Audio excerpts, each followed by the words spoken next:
It's Monday, January 13th, 2024. It's snowy in southeast Michigan, but we still have the warmth for Detroit sports in our hearts, and that also means it's time for another very warm show of hot takes on the Knee Jerks podcast of Eno, Nick, and Big Al. How's that for a convoluted opening? Try to be creative, and I sometimes get off track. Regardless of all that, it's the Knee Jerks podcast. I'm Al Beaton, longtime Detroit Pistons podcaster and blogger. Joining me, as always, are my partners in crime, I guess is the best way to put it. First off is, we haven't used this term in a while, but Nick brought it up before we started recording, and he's the third jerk, and that would be Nick Milanovich, our West Coast correspondent. How's things, Nick? Doing well out here in not-so-sunny Seattle. Yes, indeed. And, of course, my longtime partner, who we've been doing this for a very long time, he's our technology expert, and that would be also of the Greg Eno Substack. He had a very interesting post today about the Red Wings resurgent under Todd McLelland, and that would be Greg Eno, the man who knows a lot of things about a lot of things. Greg, how's things? It's great to be here, Al Beaton. I'm Nick Milanovich. Good to see you. We haven't seen each other in a while. So yes, that's right. We had kind of a holiday hiatus. Yeah, a little hiatus. That was partly because the Lions dared to play on one of our Mondays that we were going to record this program. But we're back now. Happy 2025 to everybody. We got a fantastic guest to kick off this year. I can't wait to get into this. Al, did you want to get into the birthday game? I want to wait till we do the interview. Let's get right to the interview because we're kind of running behind as it is anyway. So absolutely. Yeah. Well, before we tee this up, I just want to just kind of bring Nick Milanovich into this because this is Nick's baby here. He's the one that set this up. So his connections that we have Bill Morris here with us tonight. So Nick, I'll let you take it away and tell us who Bill is, why he's here, and how you got him to be on the program. Right on. So, it actually all started with friend of the show, Keith Gave, mentioning Bill's book, The Lions Finally Roar, to us. And then I actually saw Keith and Bill at this writers event. There you go. There's the book. Yay. At a writers event, I watched the stream from Seattle. They were up in Traverse City, and I thought this would be perfect for our show. And then Keith helped me set this up. So thank you to Keith on this. So our guest tonight, Bill Morris. He's a journalist writing for the online magazine, The Millions, and he's written in a lot of other publications like New York Times, Washington Post magazine, and Popular Mechanics, which I never saw that combination together. So Bill, I'm kind of curious about that. But also you've written 3 novels, Motor City Burning, All Souls Day, and Motor City, plus 3 nonfiction novels, The Age of Astonishment, American Berserk, and the one we're going to talk about today, The Lions Finally Roar, what timing, dumb luck timing that book comes in. I don't know if it's dumb luck, but the timing is really interesting. The Lions are about to embark on, this year's playoffs. They're heavily, they're considered one of the favorites to kind of at least make it to the Super Bowl, if not go there. So, so welcome, Bill. Well, thanks a lot. It's funny, Nick, you say dumb luck. There's nothing wrong with being dumb and lucky, right? I mean, I'll tell you, when I finished the book, the ending of the book, it was that horrific loss to San Francisco in the NFC Championship game last year. I thought the book was going to end with the Super Bowl, but it didn't happen. And so when the season started, I was in Detroit and went to the Rams game and watched it. For the only time I've ever seen Matthew Stafford in the flesh. And the Lions won that in overtime. And I was thinking, before that game, I was thinking, man, what if this is an SOL, same old Lions drill here? They lose their first 10 games like they did 3 years earlier, and I'm thinking, my book's going to be dead on arrival if that happens. But happily, that didn't happen. And dumb luck. I mean, look at what they've done this year. Every time they win, it makes me look like a genius. So I'll take it.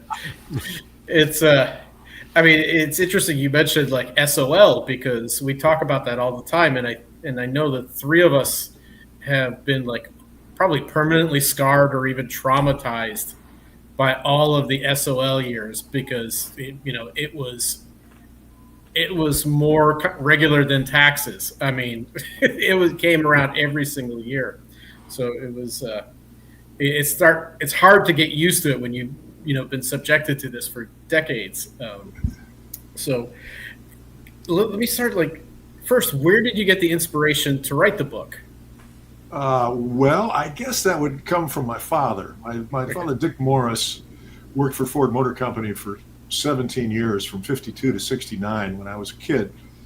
And for 10 years, he was William Clay Ford's personal executive assistant. Bill Ford called him my PR guy, kind of like my boy Friday. And they traveled all over the world together. My father worked on that gorgeous Continental Mark II that Bill Ford did, which his big brother Henry killed after 2 years, which drove Bill out of the Ford Motor Company and drove him into the Detroit Lions. I mean, that was a pivotal moment at the beginning of the story. So the book actually sprang from my father because I sat down with him when he was getting on in years, and we spent about 3 or 4 days with a tape recorder, and he told me his life story, including in great detail about his 17 years in Detroit with Ford and his close relationship with Bill Ford Sr.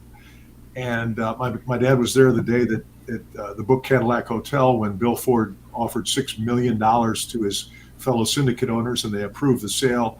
And they went to have lunch in the Book Cadillac dining room, and the waitress comes up and says, "Did you gentlemen hear the news? President Kennedy has been assassinated in Dallas." That was the day that Bill Ford took over the ownership of the Detroit Lions. And so, my father had all these stories, and those tapes sat around for 25 years after we did them. And then I'd followed the Lions like everybody who grows up with a sports team. You always kind of keep an eye on them no matter where you are in the world. And when Sheila Ford Hamp came in and took over the team and hired this brilliant new general manager and this crazy new coach, and I thought, wow, this is it. They're gonna turn this thing around. And then they lose their first 10 games. We talked about SOL a second ago. I was thinking, same old Lions, and I thought that's when I started writing the book, was the fact that they just could not seem to get out of their own way and turn the thing around. And of course, well, I'll tell you quickly, my original working title for the book was Natural Born Losers. And I was going to write a story about how this culture of futility went on for 60 years. They won one playoff game under Bill Ford and his widow, Martha Firestone Ford. And I'm thinking, well, what, this new regime comes in with a daughter and it's going to be a new day. And it looked like, no, it was going to be more of the same old stuff. And then, of course, things changed. And my book changed while I was writing it. So I had to shift gears and go off on a new tangent. And the ending wrote itself as we started off talking about that game in San Francisco. Big heartbreak, but as it turns out, I think kind of a springboard to what we're seeing right now and what's happened over the course of this season, sir. Yeah, I mean, it is definitely a change. I was reading your book, and I actually the Lions of the 70s were before my time in terms of me paying attention to sports, and it just kind of struck me kind of for a long time. It seemed like there's the team operated on a comedy of errors, like one thing after another, and it's right, they couldn't get out of their own way. And when I'm reading your book, it seems like a theme I've heard a few times. Like, Bill Ford is obviously the owner, but somehow he's a little more absolved of all the problems because, I think basically Russ Thomas was the lightning rod for all the issues in there. Yeah. I mean, Bill Ford, I think, loved the team and really wanted to win, but he didn't know how to do it. And one of the reasons for that, and that's really Nick, a central theme of the book, is that organizations and cultures in organizations emanate from the top down. And if you don't have the right people at the top, it doesn't matter who else you got, you're going to fail. And for years and years, Bill Ford, people who knew him, including my father, loved him. He's a wonderful man. Everybody said he witty, sharply dressed, handsome, clever, a lot of fun to be around. And he loved his football team, but he didn't know how to make them work. And he stuck with the wrong people too long. You mentioned Russ Thomas. That was the classic. But Then, he was succeeded by Chuck Schmidt, who had the distinction of running Barry Sanders off when he was about to become the greatest running back in the history of the game. And then he brings in that great Matt Millen, which was the maraschino on the whole Sunday. And I spoke to Matt on the phone when I was researching the book. He's retired and living in Pennsylvania now, very wealthy thanks to the Ford family. And I got to tell you, people in Detroit really revile the guy. And, the joke back in his day was, fire Matt Millen. The car won't start, fire Matt Millen. The mayor's a crook, fire Matt Millen. Just got 10 feet of snow, fire Matt Millen. Everybody wanted to fire him except Bill Ford. And so he kept him on and gave him a raise after 4 disastrous years. And when I talked to Matt Millen, I got to tell you guys, he was one of the most articulate, intelligent, humble, straightforward people I've ever talked to in my life. I mean, he owned his failure. He told me, he said, look, I had 4 Super Bowl rings as a player. I'm a success as a broadcaster. The Fords, Bill Ford Sr. and Jr., bring me in and they want me to take over the general manager's job. And I said, Mr. Ford, that's a very nice compliment, but I've never been a general manager. I don't really know anything about running a football team. I know how to talk about football. I know how to play football, but that's very different from running a football team. Bill Ford says, you're smart. You'll figure it out. Well, oddly enough, he had said the same thing to my father 40 years earlier. And we were talking about the book Cadillac Hotel on the day that he bought the Lions in November 22, 1963. A month later, Bill Ford and my father were in New York City on some business, and they were staying at the Plaza Hotel. And Bill Ford cracks open a fifth of Jack Daniels and lights a cigarette and says, Dick, I've got the Lions now, and I'm building an organization, and I'd like for you to be my general manager. My father about fell off his chair. The newspaper reporter when I was born. He was a lifelong newspaper. He had spent 10 years promoting cars, which he knew very little and cared less about. And he knew absolutely nothing about professional football and how to run a football team. And Bill Ford said to him, this is almost verbatim, you're smart, you'll figure it out. And he said the same thing to Matt Millen 40 years later. Well, guess what? Both men were smart, but neither of them would have figured it out. And Matt Millen admitted that he never figured it out.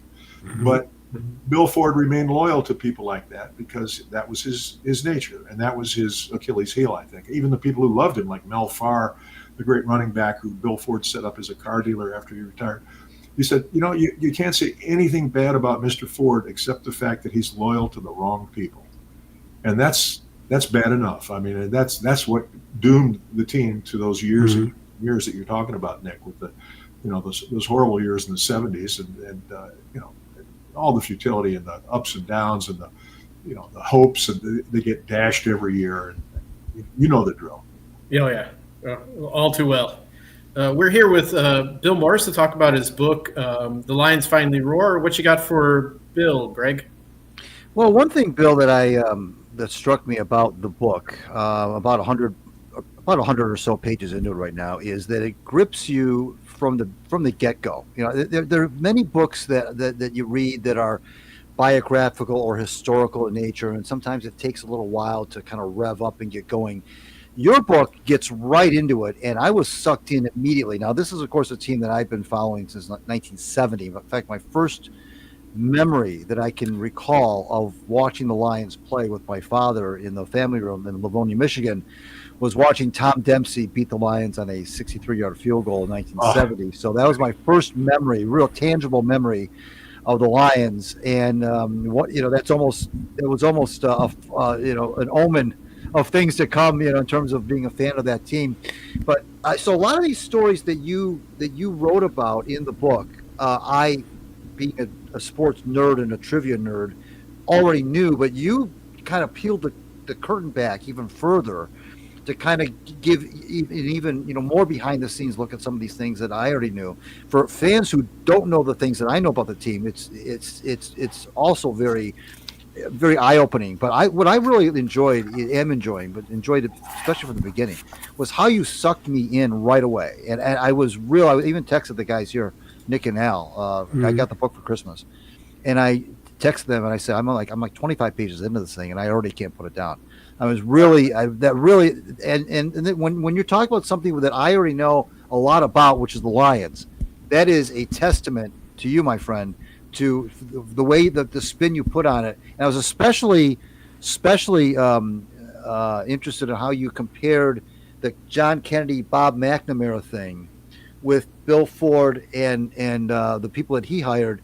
And I didn't think about that. That was something that I didn't really think about. And talk a little bit about the relationship your father had with people outside of the Ford family. Was your father a hobnobber with some of the other rich and famous, or was he pretty much still confined to the wheelers and dealers in the automobile industry? Well, no, he was, he knew a lot of the people. Like he worked for Lee Iacocca, for example. He worked for Robert McNamara. And, he knew these guys. These were the higher up guys. He also, worked with Don Fry, a brilliant engineer who ran Ford Division, a name that very few people know, but he was really the father of the Mustang. And my father worked on the Mustang after he had left Bill Ford. So my father knew, in the nuts and bolts and the people in the industry, in the company, the Ford Motor Company is a vast series of fiefdoms that has, been warring with each other for 100 years, 120 years now. And that's just the knock on the corporation and the culture of that corporation. We talk about, organizations emanating from the top down. That's certainly been the case at the Ford Motor Company. But yeah, my old man, he knew a lot of those guys, and everybody thinks of McNamara as this icy bean counter guy with his rimless glasses and watered hair, and he brought us that brilliant thing called the Vietnam War after he went to become Secretary of Defense for John Kennedy. But my father tells stories. He says I'd go to a cocktail party, and Bob McNamara didn't drink, but he would occasionally show up at these events. And my father looks across the room, and all the guys are in one corner talking about the Red Wings and the Lions.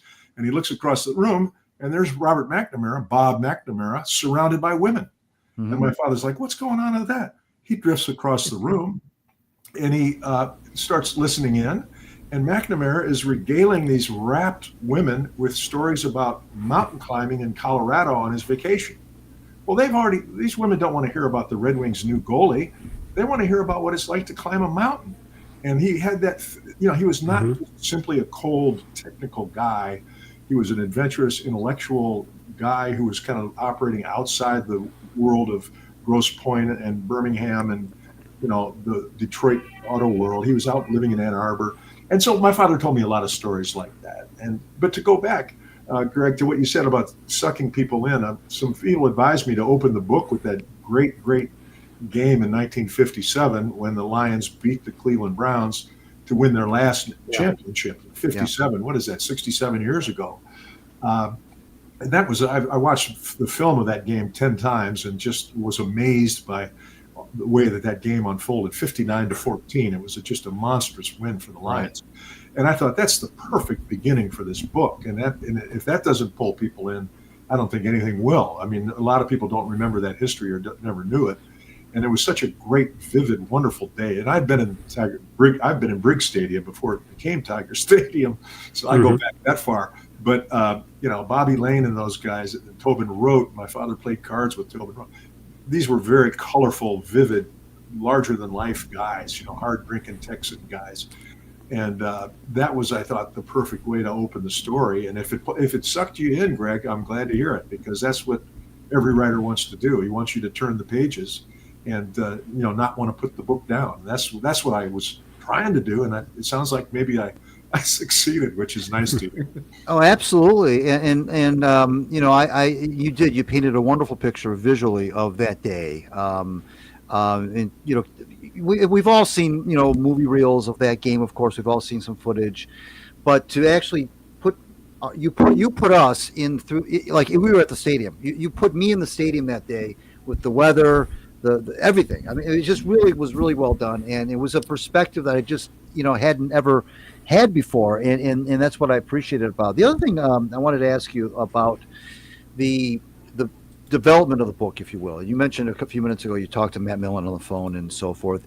How much of this, Bill, was just kind of your own personal recollection of you being who you were, and how much of it was just dogged research that every author has to do? Well, it was much more of the latter than the former. I mean, I had memories, of course, and my dad had season tickets, and I went to games from the early '60s through the end of the '60s, and when Joe Schmidt and great Lem Barney and guys like that were on the team, Alex Karras. And so I had memories, but that's not enough to hang a book on. And I had to do a lot of legwork. I'm an old newspaper reporter. That's what I am. And I had to do just, reporting. And I did a lot of legwork. I went to the Detroit Public Library, looked through microfilm. And I got to tell you, one of the most valuable people I talked to in the course of the book was a guy named Bill Keenest. I don't know if sure. I don't know if you know him. Absolutely. He was the PR guy for the Lions for many years. In fact, he was high on Matt Millen when they hired him. He thought he was going to be a great general manager. But Bill is no longer with the team. He's working for the N.F.L. So he's kind of free to talk. And he told me, we spent hours on the phone, and he knows where all the bodies are buried, and he knows stuff. Yep. And he was one of many, many, many people who I talked to who were open with me and very, very helpful to give me the sense of the confidence that I knew what I was talking about. And another guy, Eamon Reynolds, who is Bill's successor, who's now the PR guy for the Lions. I don't know if you deal with him. He said to me, Bill Keenest had this vast clip file of newspaper clippings going back into the 30s for the Lions. He digitized all that. I'll send you the links if you'd like. And I said, hell yes.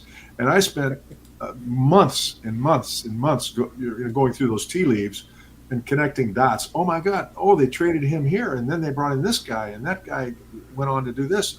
And I was able to sort of triangulate things and make the story flow based on this trove of newspaper clippings that was invaluable to me.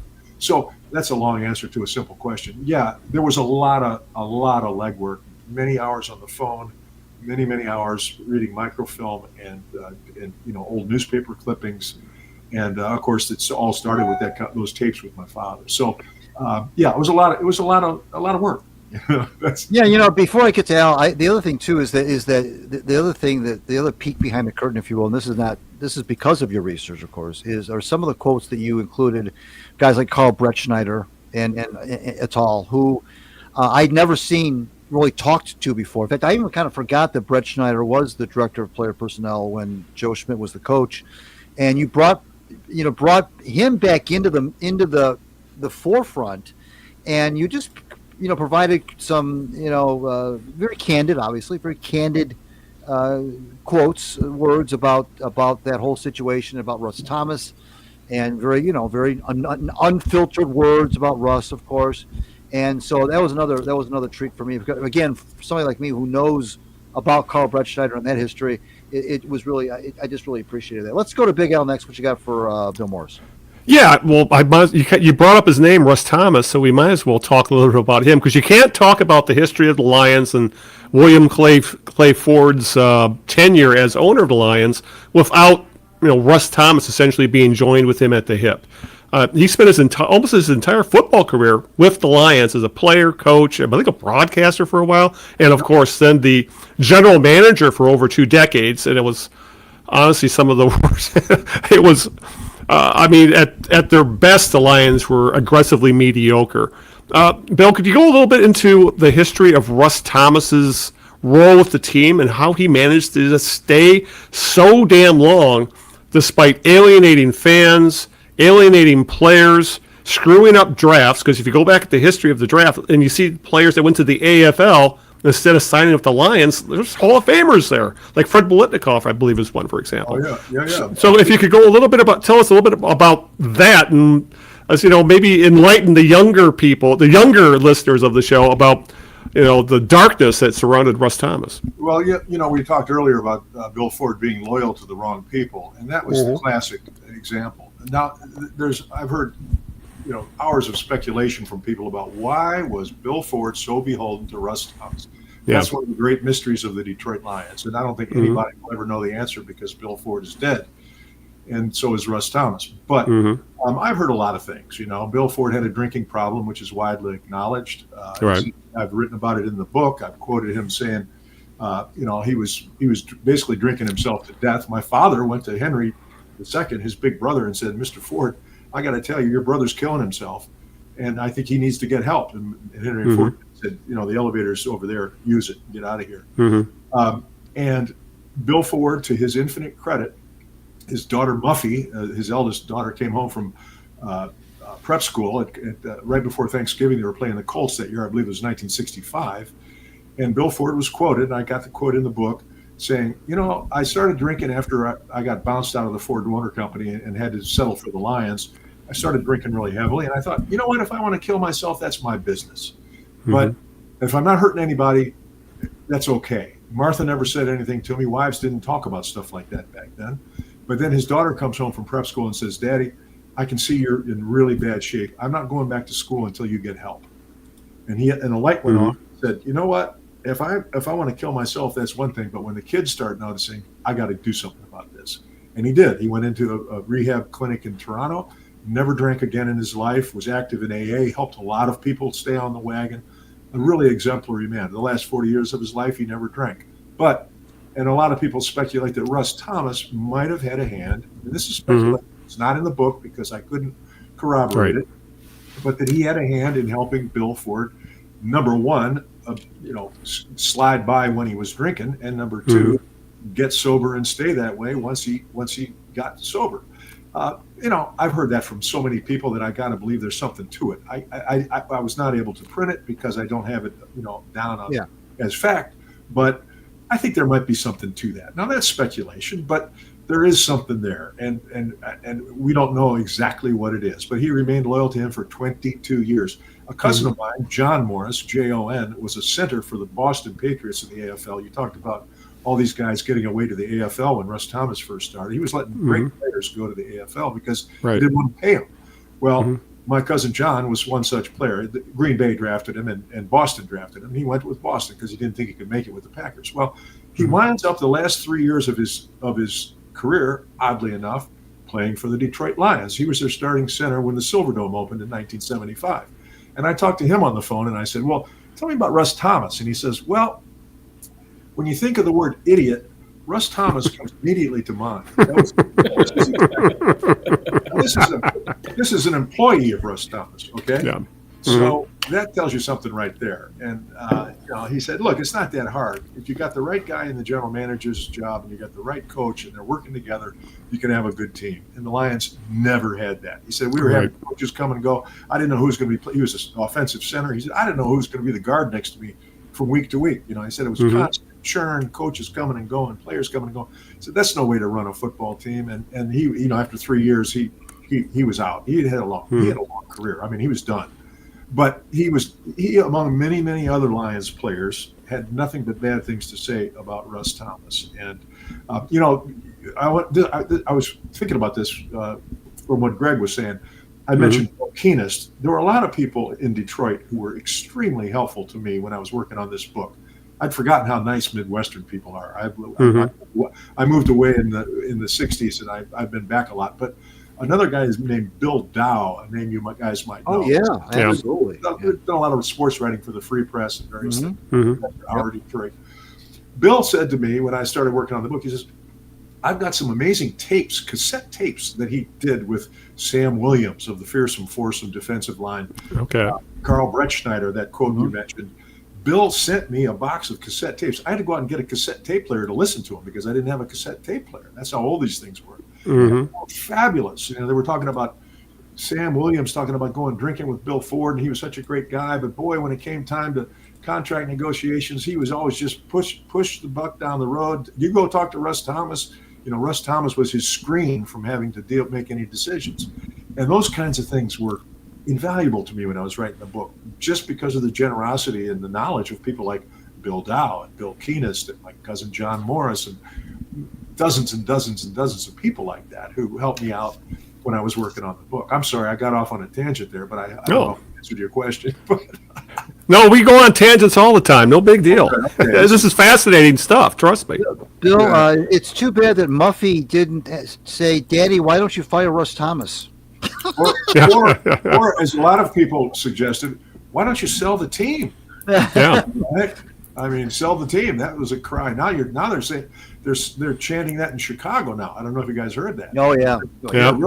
They're really fed. Chicago's the new Detroit. I mean, they're really down on ownership over there. And back in the day, I don't know if you remember this. Bill Ford died in 2014, and the year before he died, Michael Rosenberg, a great sports writer with the Sports Illustrated, wrote a kind of what proved to be in a sort of a prescient early obituary a year before Bill Ford died. Nobody knew he was going to die. Mm-hmm. The theme of the thing was the people who know Bill Ford love him, and the people who don't know him, which is most of the Detroit Lions fans and most of the people in Michigan, hate him. It was not they don't like him; they hate him. By the end of his life, he was a hated man in Detroit and much of Michigan, and that's a shame because people who knew him, including my father, loved him, and it was just a case of the wrong guy in the wrong job at the wrong time for years and years and years, and never figuring it out. And it's really kind of sad when you think about it, because like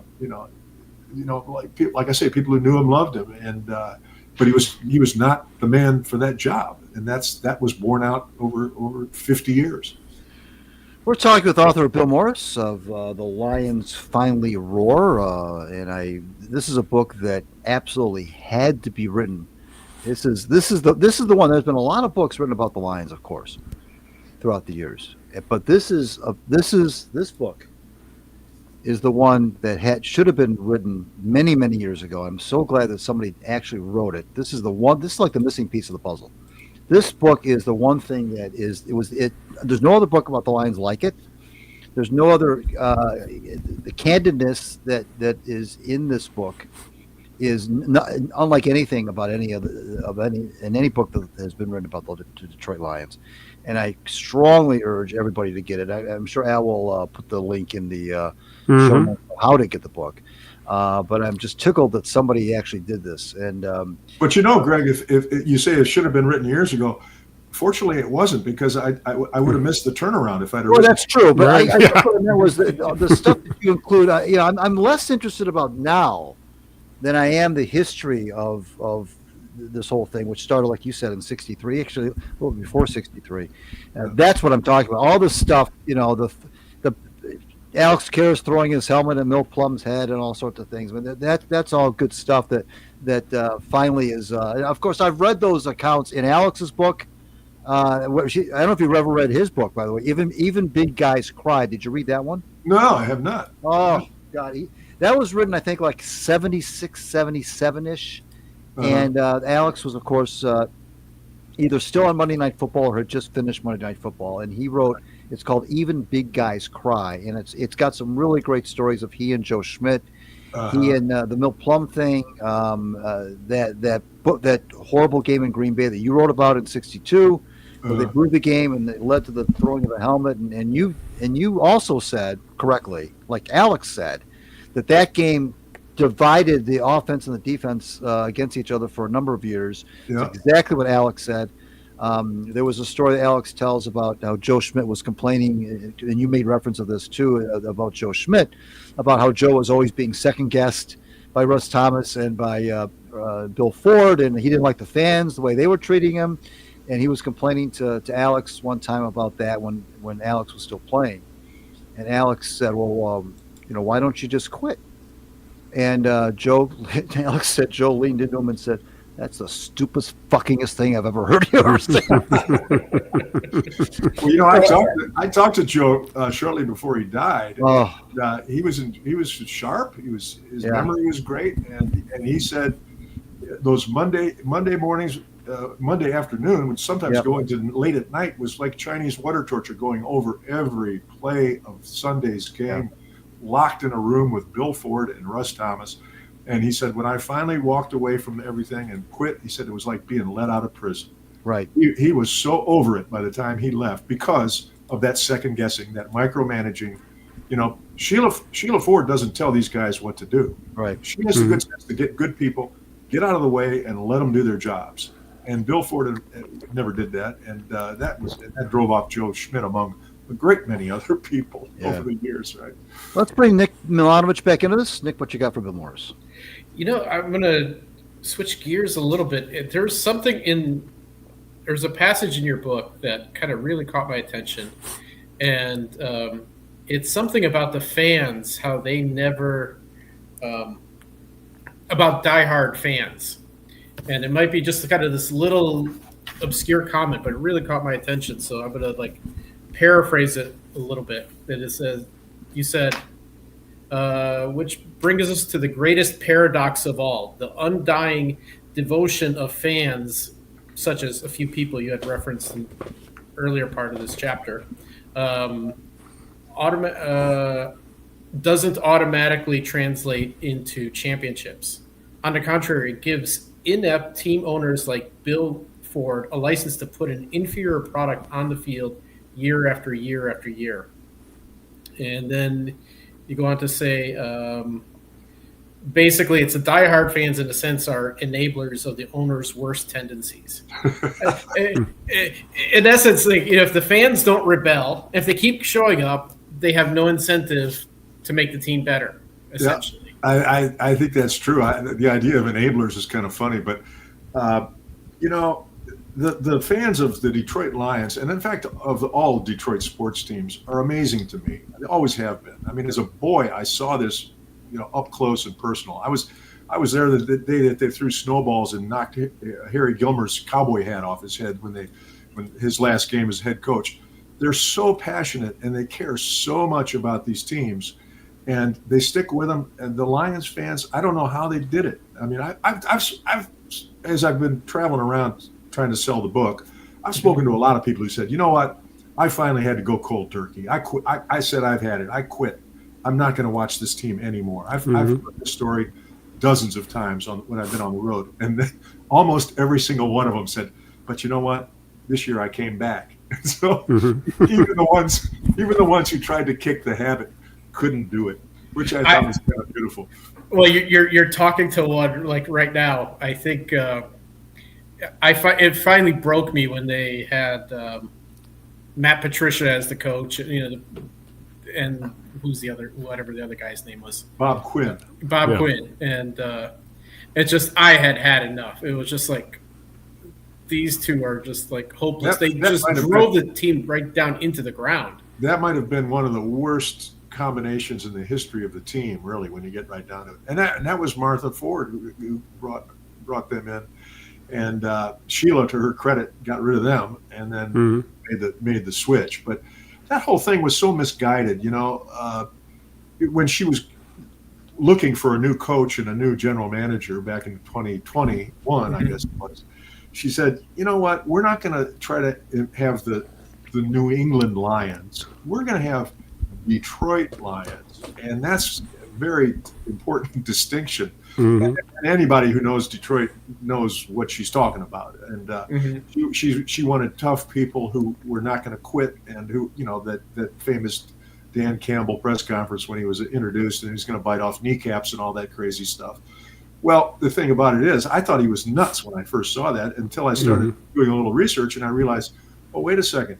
This guy played tight end on the Lions team in 2008 that went 0-16. He's had his teeth kicked in. He knows what it feels like to spit out teeth. And so I thought, well, right there, the guy had a lot of cred with me. And sure enough, the players have bought into him, and I think Brad Holmes and Chris Spielman and the whole organization and the way it's set up. It was a great story in the Free Press today. Yeah, they got a good series going. They created the culture, and that's what really that's a subtext of my book. I mean, it was a wonderful newspaper article. I read every word of it this morning. Yeah, and it was about that very thing. Like, we're going to create a culture. Again, things emanate from the top down. If you've got the culture at the top, the guys on the ninth guy on the bench, the water boy, the radio announcers, everybody's going to be pulling in the same direction. And that's what they've got now. Back when Matt Patricia and Bob Quinn were there, it was everybody I've talked to said it was a nightmarish place to go to work every day. People hated it. The players hated it. They had champagne when Patricia and Quinn got fired. They were so happy to see him go.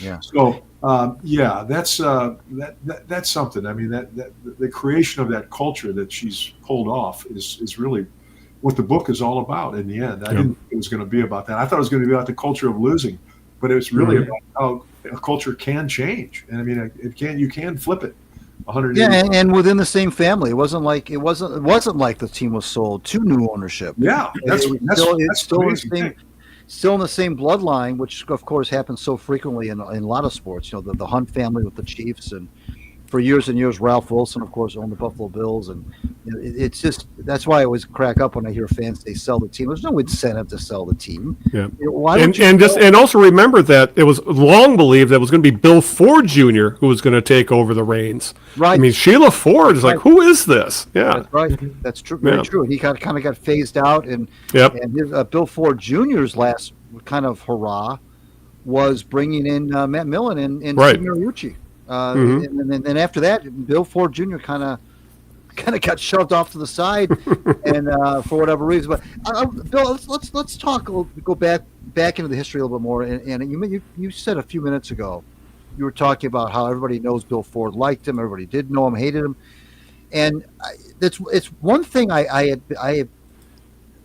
pay attention to, at least, is what they say around the circles of the NFL about the Lions.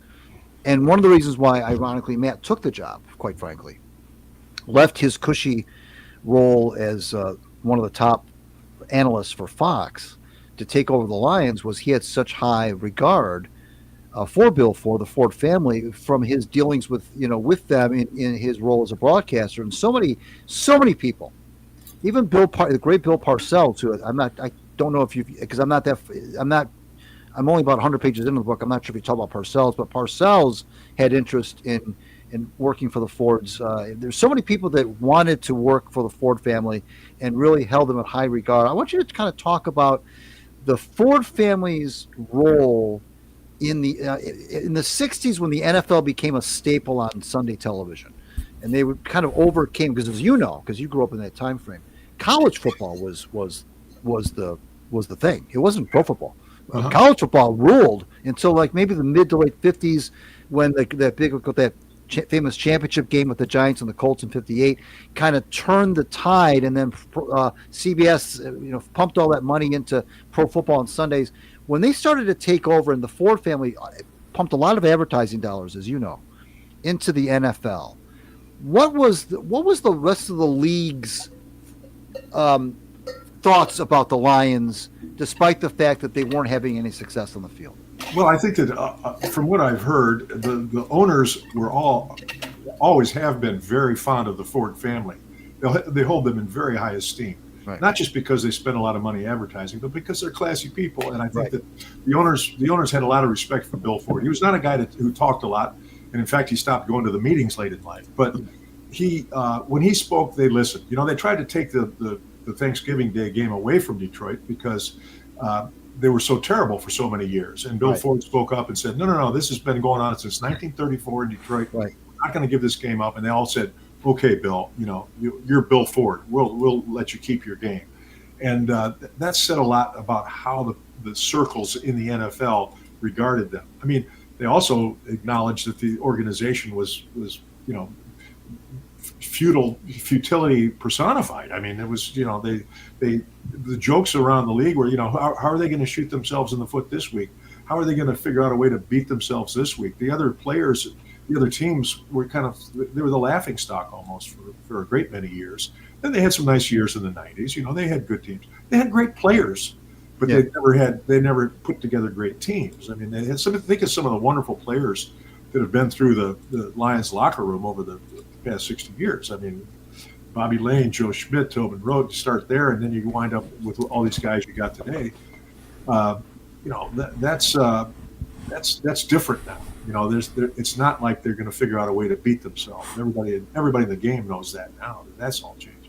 But to answer your question, Greg, I think that the Fords have always been held in very high esteem in the NFL circles, and still are. And everybody. That money, all that TV money came in from CBS right when Bill Ford bought the team. That was dumb luck on his part. That big 2-year contract, and every team got $1 million a year, which was a lot of money back then. And that was when TV was just starting to take off. And everybody says, well, wow, the Lions are worth $3 billion now. And he paid $6 million for them 60 years ago. That's a brilliant move. Well, yeah, but you got to put it in perspective. Of the 32 teams in the NFL, there's only one that's worth less than the Lions, and that's the small market Cincinnati Bengals. The Dallas Cowboys are worth more than 3 times as much as the Lions because they developed their brand and had winning teams and had great coaches and general managers, and the owner stayed out of the way until he didn't stay out of the way. But it's all relative. I mean, the Lions they're in a great spot right now, but they're really in the back of the league in terms of the value of the franchise, which is kind of shocking to a lot of people, but that's the facts. Yeah. Let's bring Big Al in one more time. What you got for Bill Morris? In your research of the book, does anything stand out in particular that you found very surprising, or something that maybe got shuffled off in the annals of history that maybe should have been more remembered or brought to the forefront? Well, yeah. I mean, it's not ancient history, but it's recent history, and I didn't know this until I'd finished writing the book. Mm-hmm. But we were talking about how everybody seemed to think that Bill Ford Jr. was going to be given the keys to the franchise, right? And his mom said, "No, I'm going to go with my daughter Sheila." Mm-hmm. And that was a very interesting thing to me. I mean, I wrote about that at some length, about the fact that she was a competitive person from the time she was a girl. I mean, she was a state tennis champion, was among the first women at Yale, a feminist, an independent woman, a smart woman, a competitive as hell. And when a lot of people were shocked when Martha gave her daughter the keys to the franchise. And I learned after the book was finished that was the first time in NFL history that a female principal owner gave the franchise to another female. Yeah. So the Detroit Lions are the first woman-to-woman change of primary ownership in the history of the NFL, which I think is a wonderful statement about Detroit. You got a tough, smart woman, and she's better than the guy for the job. Go with the woman. Yeah. And they did it, and I think that's beautiful. I mean, that's something that's not in the book because I didn't know it until it was finished. But that's a little footnote of history, which I think is really interesting. And you mentioned the Bears, Bill, being the kind of like the new Lions, if you will, at least in the NFC. And that team, as you know, is owned by Virginia McCaskey, who is the daughter of George Halas, no less. Mm-hmm. Yeah. She's 102 years old. I think she just turned 102 this week or last week or something. And she's still, at age 102, technically the owner. I mean, she's got a lot of folks, obviously, who do the day-to-day stuff. But that team has never been in any other bloodline other than the Halas family from the get-go. And they are, like you said, the laughingstock of, well, at least one of the laughingstocks in the league. And that Thanksgiving debacle with the clock mismanagement just kind of put the icing on the cake as far as the ineptitude of the Bears. And but there are a lot of legacy ownerships. I mentioned the Hunt family in Kansas City, but they win. I mean, the Hunt family has won. They won AFL championships. Now they're winning NFL championships. And it's funny because Lamar Hunt was actually one of the ones, as you know, who tried to take that Thanksgiving Day game away from the Lions. At the very least, he wanted it to be rotated among the NFL, and he himself, Lamar Hunt, wanted to host, of course, some Thanksgiving Day games. Right. But it's funny how they all, we could go on and talk about this forever. He was part of they called the Foolish Club, the owners that started the AFL. They were called the Foolish Club. Do you notice the Bears still have GSH on their sleeve? Yeah.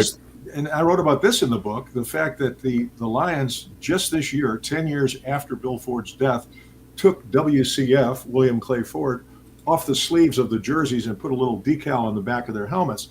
And a lot of the fans were irate that William Clay Ford's his monogram was still on the uniforms 10 years after his death.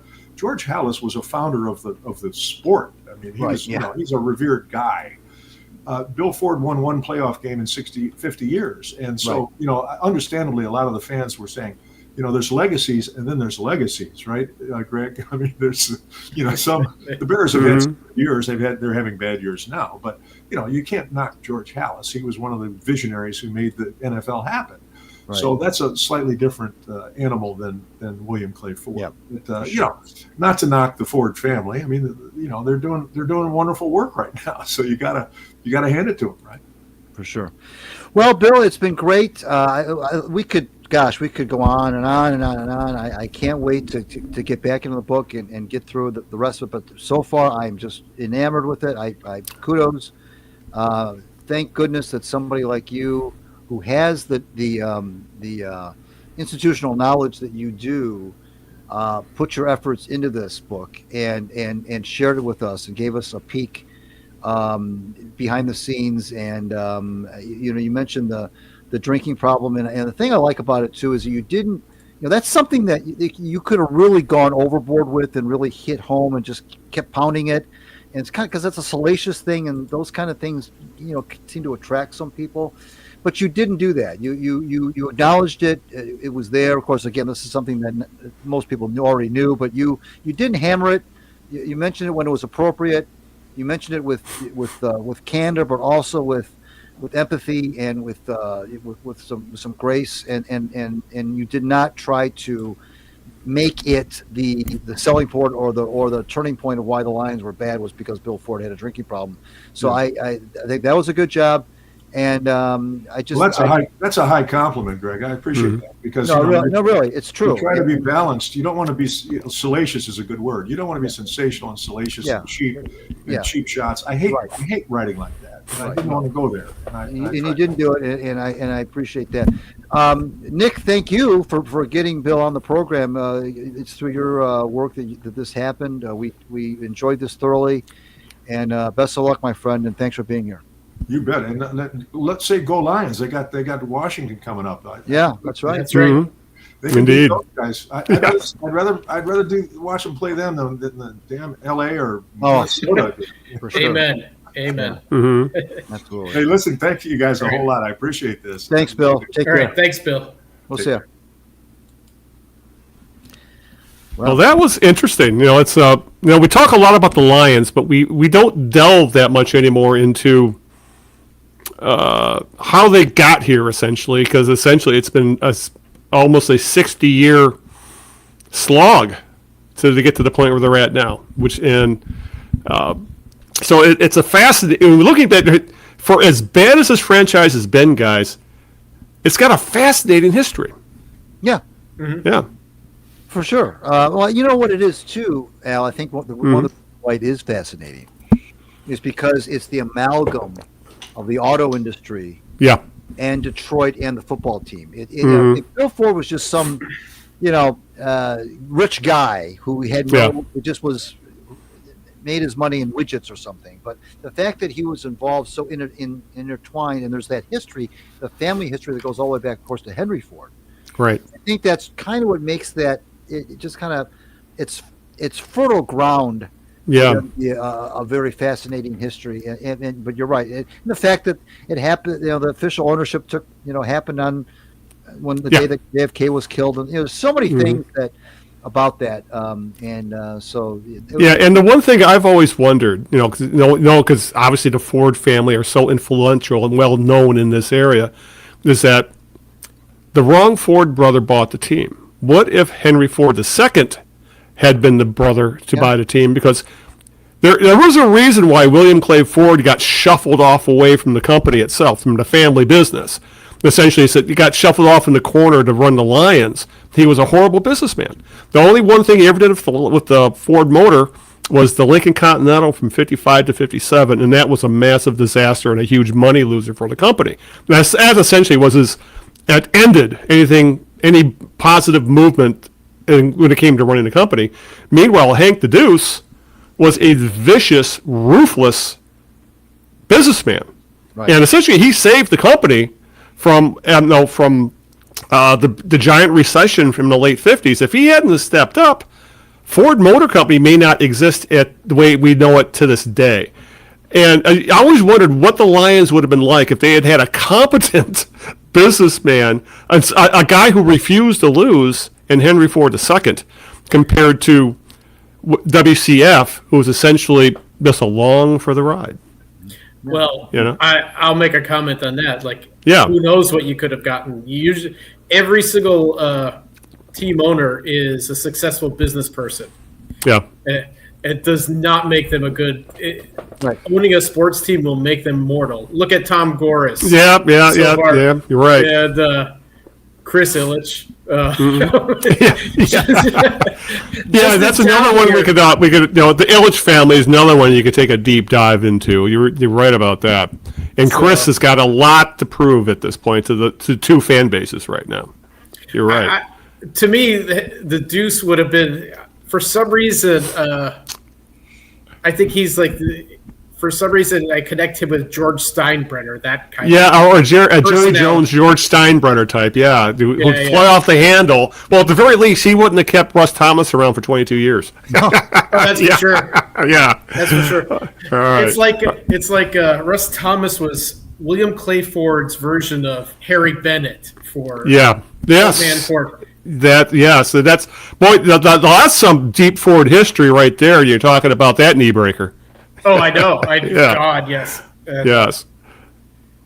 So. All right. Well, okay. With that, before we go off any more tangents about union busting and things like that with the Fords, I think, Greg, it's time for play the birthday game.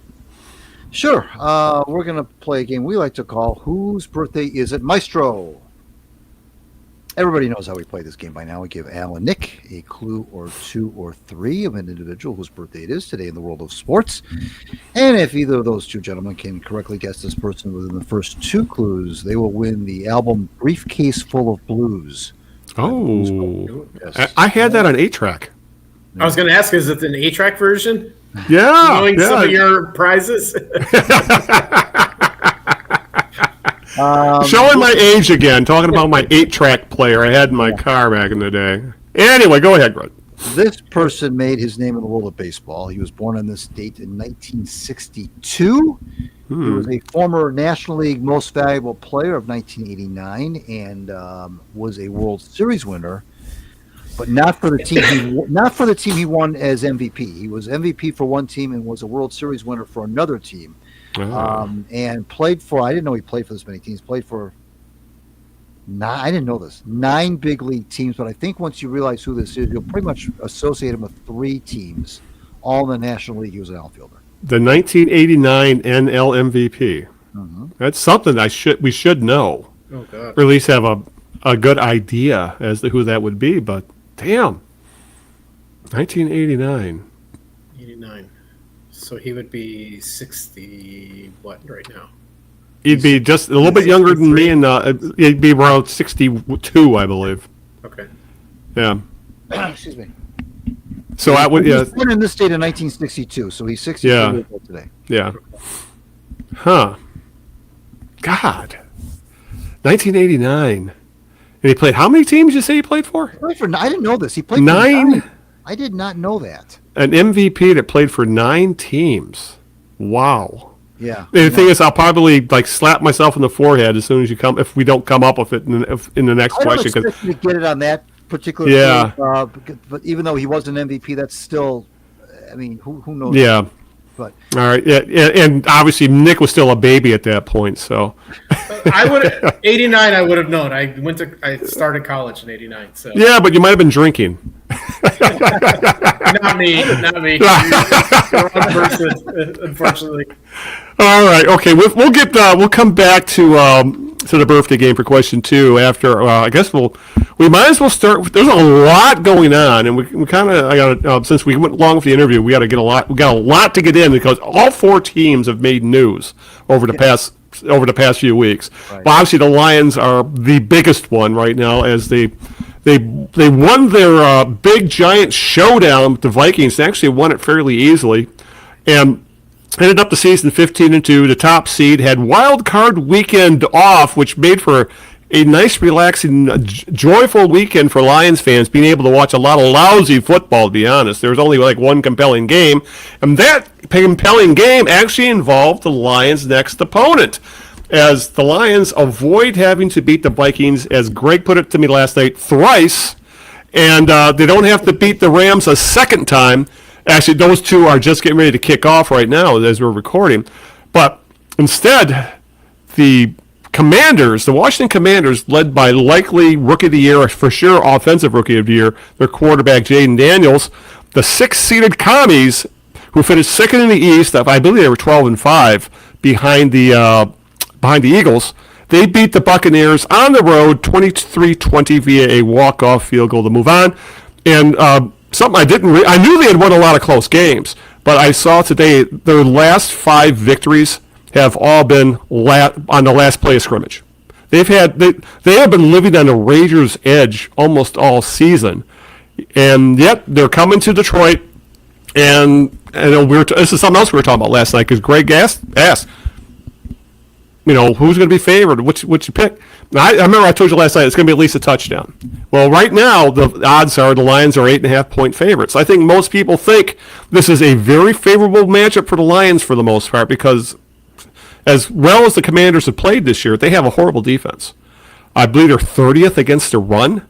If that doesn't line things up perfect for the Lions guys, I mean, this is a game they should win. There's a reason they're favored to win, and they should win. I won't say easily, but I would think this team should beat the Commanders by at least 2 scores anyway. So I'll start with you guys, Nick. Your thoughts on the wild card weekend and the upcoming matchup with the Commies? Well, so I took a break from football. I only peeked at the scores. I didn't watch the games. You didn't miss a lot. It didn't sound like it. Yeah. So, and I'm with you guys. I don't want to see either the Vikings or the Rams again for multiple reasons. Right. And I'm sick of hearing their names and playing them and beating them over and over again. So, let alone the Stafford stuff. I am done with the Stafford stuff. Oh, God, yes. And we won't utter that name anymore. Yeah, she who will not be named. That's right. And, but, Washington is an upstart team. They beat Tampa Bay. It sounds like they played to the very end of the game. So yeah, honestly, though, Tampa very easily could have won that game. It was a turnover deep in their own territory that ultimately killed them. As well as Baker Mayfield played, he fumbled late in the game, and that was the killer. Yeah. So, but they took advantage of it and they scored. Yeah, they did. Yeah. So, I would always say never take any team lightly. It doesn't matter the Lions are experienced. That should really help. Yeah. The Lions don't seem to have taken the foot off the gas pedal. They don't. Yeah, that's definitely a Dan Campbell thing. Yeah. Yeah. So because he actually said that today, essentially, that we're not looking past this team at all, and I believe him because essentially that's what they've done all year. They have not. The only game I think they really looked bad was the Tampa Bay game. Realistically, yeah. And that was 3 months ago. I don't know. They looked bad at the Houston game where. For a half. Still, it got you worried, right? So yeah. But they turned it around. So I think those guys are. I think we talked about this before. We've always recognized this in Detroit's teams that have won championships. Their behavior and their attitude and their mindset has always been different. It's been laser focused, like they're on a mission to complete something. And that's a good point. Yeah. That's what we see out of the Lions. So they're not straying away and getting all kind of complacent because, of course, they're the number 1 seed and their record was this, et cetera, et cetera. So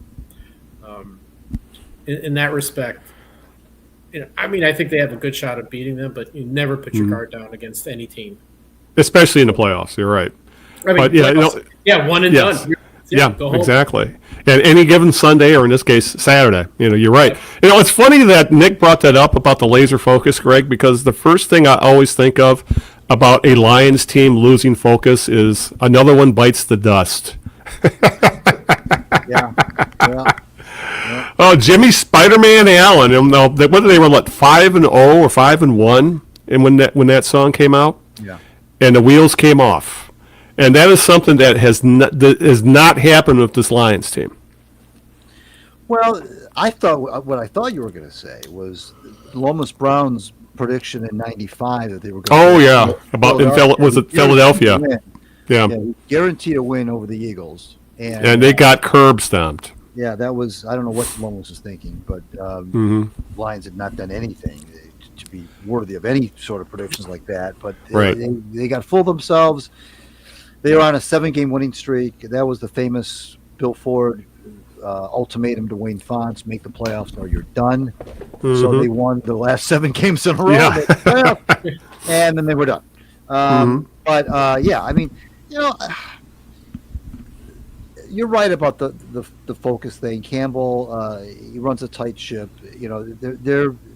It's not coach speak with this guy. That's the thing I really like about him. He's a coach, of course, but he's not. I don't think that I never get the impression that what he says that he's trying to snow me. I don't get the impression he's trying to pull one over on the media or the fans or whatever. I feel like whatever he says is exactly what he's thinking. And when he says, we're not going to overlook, I know that sounds like coach speak, but I don't think that when he says it, it's anything other than the God's honest truth. And so, hey, and Nick said it too, one and done. I mean, you go out there and lay an egg, you could find your season over with very, very quickly. But I know that the NFL's games are so hard to predict traditionally. And you mentioned the 30th ranked. How many times have you seen the 30th ranked defense against the run stop the run? Yeah. You never know what can happen in any game. The Lions might go out there and think they're going to run for 200 yards, and they run for 90. I mean, you don't know. Yeah, it does look favorable for sure. The Commanders are kind of maybe where the Lions were a couple of years ago, maybe in the process. Although they did win a playoff game, they're here fair and square. This is not a one and done thing for them. They won a playoff game last week on the road. Kudos. Yeah. I mean, this, and I told you guys, I've been telling folks, once you get to this time of the year, there's no breathers. I mean, you're not going to sit there on a Sunday afternoon or Sunday night or whatever, or Saturday night in this case, have a few beers and just casually watch the Lions in a playoff game. It's not going to happen. I don't care who they're playing. No, I'm going to seriously drink, not casually drink.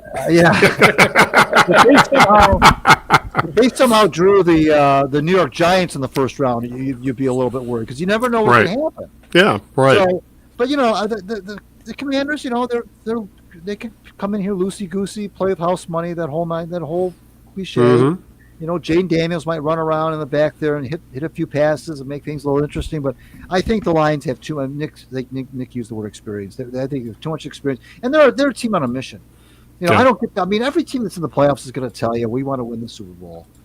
I don't think the Commanders' mission is to win the Super Bowl. I don't think so. I think the Lions' mission is to win the Super Bowl. And anything less than that is going to be seen as, a major disappointment. So you put those two things together. I'm not saying the Commanders are just happy to be here and they're going to lay down and throw their jerseys on the field and go home 3 hours later. But I am saying that the Lions are just too focused, They've had a week now to kind of get themselves together, get some people healthy, chomping at the bit, if you will. They probably would have liked to have played last week, quite frankly, if the league said you have to have a bye. They'll be ready, and they're playing at home and the whole bit. It could get out of hand later. The Commanders might hang with them in the first half, and it might make everybody a little nervous at halftime. But I think that the Lions will pull away in the second half. Yeah. Yeah, it's funny, as we're talking about the focus and Dan Campbell not allowing them to lose that. He had a great quote today when he was asked about the extra attention that this team's now receiving. And he said, "We're in the middle of the circus, man, and it's about time to perform. That's the world we're in." And that's the damn truth when it really comes down to it. It's really because there's a much longer quote involved with this, and it's very insightful about what he said, and it just again drives home the point of just what a smart guy this man is, especially when it comes to motivating people. And it's I know we've mentioned this on the show before about just how he came across as this clownish meathead that never should have been hired, and he was especially, even there was people playing the race card that, they hired this big dumb white guy who yells, instead of like Eric Bieniemy, for example. And here we are 4 years later, and this guy is coming off as just this, I don't know what else to say other than he is a smart damn coach. He's a master motivator, and he lets his, and he lets his team do what they do best. He doesn't try to fit square pegs in round holes. And the other thing he's also doing is that he is promoting his coordinators, Ben Johnson and Aaron Glenn, to get head coaching jobs. I mean, he is literally giving stump speeches for these guys. It's just, I don't know about you, Nick, but it's amazing to watch, especially as we just talked about the history of the Lions and some of the god-awful coaches they've had. Could you see Darryl Rogers or something like that doing this kind of stuff? And seeing Dan Campbell put on this masterclass with the media. I'm kind of like watching it. Like, one of the things I do is I work with scientists on like their communications skills, so I pay attention to a lot of this stuff. Yeah. And I've also kind of been part of the National Speakers Association, which includes a lot of people who are motivational speakers. Yeah. Which many of them are just they're very empty sort of things. And so I'm paying attention to like Dan Campbell, how he's delivering, his messages. Number one, he's genuine. I think what you see is what you get. Yeah. He's not trying to be the smartest guy in the room. He's always kind of told his players, hey, you got to be ready. He doesn't distract himself with like little weird arguments we may, as fans, listen to in the media and like media personalities waste time talking about. He doesn't.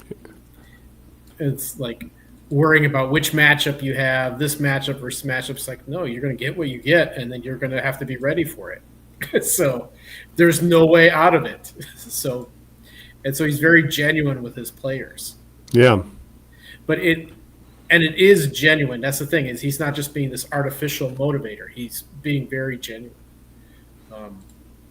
And he's picked players, him and Brad Holmes have picked players who have that mindset. Hey, I want to go out there to win. Yeah. And he owns up to his mistakes. He never throws his players under the bus. There was one more point I wanted to mention about that, and I'm drawing a blank. But I think that's why he is connecting with his players, and why, hell, even fans and non-fans respond to this. Like, holy crap, this guy sounded weird in the very beginning, but it's paying off. Whatever, the whole kneecap thing is what people bring up. It is a bizarre thing to say, and all of a sudden, like, okay, fine, bite off some kneecaps if you keep playing like this. I don't care. Yeah. But I was going to say about his coaches. Think about that. He has two assistants who are doing fabulous jobs. Yeah. One reaction would be, I want to keep them at all costs. But if he promotes his coaches to get head coaching jobs, that also looks good, because he can then probably have other assistants wanting to fight to get, to be the replacement. Yeah. So he just doesn't throw any like body into that role anymore. Whereas I think I remember Wayne Fonts, he was changing like offensive coordinators more often than he changed his socks, probably. That's how he would keep his job. I'll just change the coordinator and keep my job for at least another year. That's exactly what he was doing. Right, and then it was like each coordinator was progressively worse than the previous guy, right? And until it was just absolutely pitiful. I mean, same thing happened with Rod Marinelli. He had whatever that Mike Marks. Mike Marks, yeah. I remember Mike. Yeah. He's both a blessing and a curse. But then when he got rid of Martz, he put in a guy that was nothing more than an offensive line coach for like a million years. Right. And it was like the worst god-awful offense you've ever seen in your life. Yeah. Like, who's going to want to take that position? But now his assistants are successful. He put his assistants in a position to succeed. Now they're like, two very hot commodities as far as head coach. And he probably has, better options as replacements because of it. Not worse options. So a very non-SOL thing.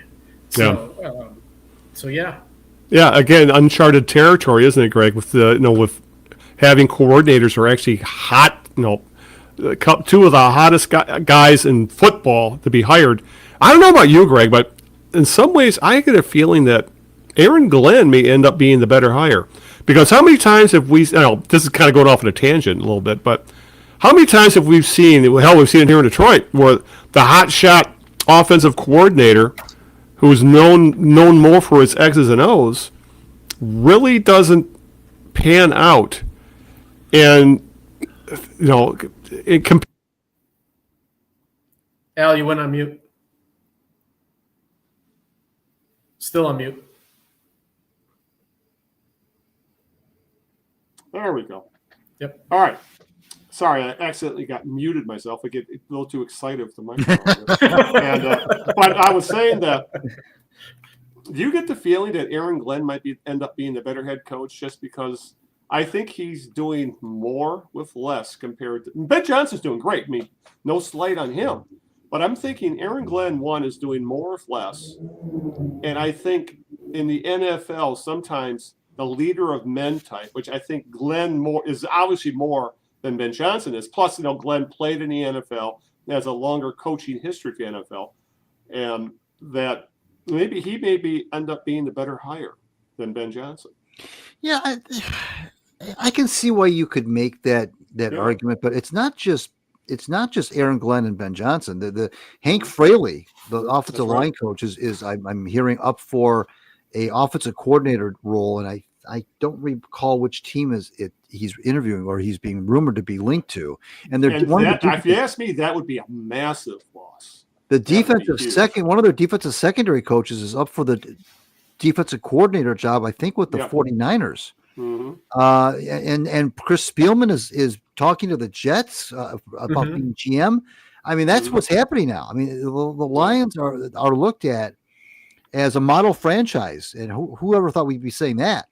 I mean, they are being looked at as everybody wants to do it the Lions way. I follow a lot of Reddit, other teams. I like to go on other teams' subreddits. I think it's fascinating sometimes to see what other fan bases are saying. And of course, in Chicago, for the most part, everybody there wants Ben Johnson. They are crawling up and down to get Ben Johnson. They want Ben Johnson very badly.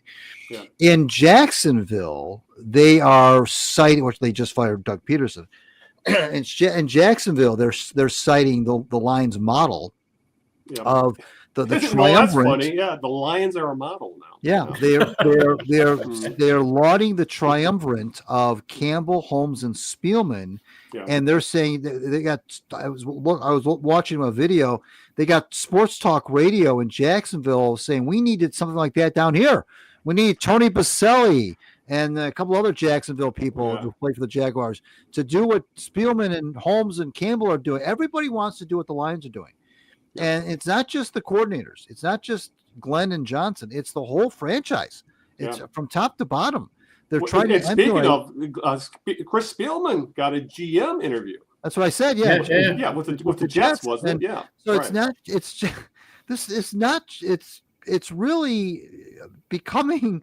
I mean, there's a lot of people now are looking at the Lions, and it used to be we would just look at Dan Campbell and say we want our Dan Campbell as coach. Yeah. Now they're looking at the whole coaching staff in the front office and say, why can't we have our Chris Spielman? Why can't we have our Dan Campbell? Why can't we have our, and when when was the last time you heard a Lions offensive line coach get interviewed for an OC position? Now they're talking. I just looked it up. It was Seattle, by the way. Seattle. Oh, that's right. Yeah. Chicago people are saying that they're hearing, in quotation marks, if we get Ben Johnson, because it's always we, of course, when you're on Reddit. It's not the Bears, it's we. If we get Ben Johnson, I hear he's going to bring Hank Fraley with him as his offensive coordinator. And everybody's that would be great because they've got an elite offense. It's so funny to read other teams talk about the Lions in such high regard and the Lions are elite, and look at the Bears are really downcast, guys. I can tell the Bears fans are really sad because they could always look at the Lions as being, it was always the Lions were always going to be somebody they could look down on. They can't do that anymore, and the only team that they can look down on is their own, because they're without question the worst team in the division, and they can't deal with that. And so it's funny to see how much respect and adoration that this franchise is getting from around the league. And at least to the Bears' credit, they still have that timeout that Eberflus never used. So. And that kind of leads us, the Lions being considered a model franchise all of a sudden. I know, and this is something else that we talked about and brought up, and I remember Greg brought us up in our group chat, our group text, are the Lions the new America's team? And it really looks more and more like it. I think, looking back, I think it really started with that season of Hard Knocks. And you couldn't watch that season of Hard Knocks and not fall in love with Campbell and the Lions and the whole atmosphere around that team. I mean, they came off as and obviously the NFL Films, I should say, records this and cuts it and tells their story to make each team put them in the most positive light. But with Hard Knocks, I mean, the Lions came off as off the charts likable for a $1 billion corporation, and the fact that now that you go on social media and people are like, well, if my team can't win it, I want the Lions to win. They've suffered for so long, and Dan Campbell is just so. Dan Campbell's, is so gutsy, blah, blah, blah. He's so much fun to watch. They're so unpredictable. Ben Johnson is this wizard of trick play, so on and so forth. They're fun to watch. They're entertaining to watch. I guess it's a vibe thing. The vibes around the Lions are so positive right now, is that they really are. I think right now the most America's team is essentially number one, the Lions, and number two, whoever's playing the Chiefs. Because everybody wants the Chiefs to be. We're all with Chiefs fatigue at this point. So, do you follow that, Nick? Do you think that the Lions of all teams are now essentially become America's darling? It certainly does feel like it.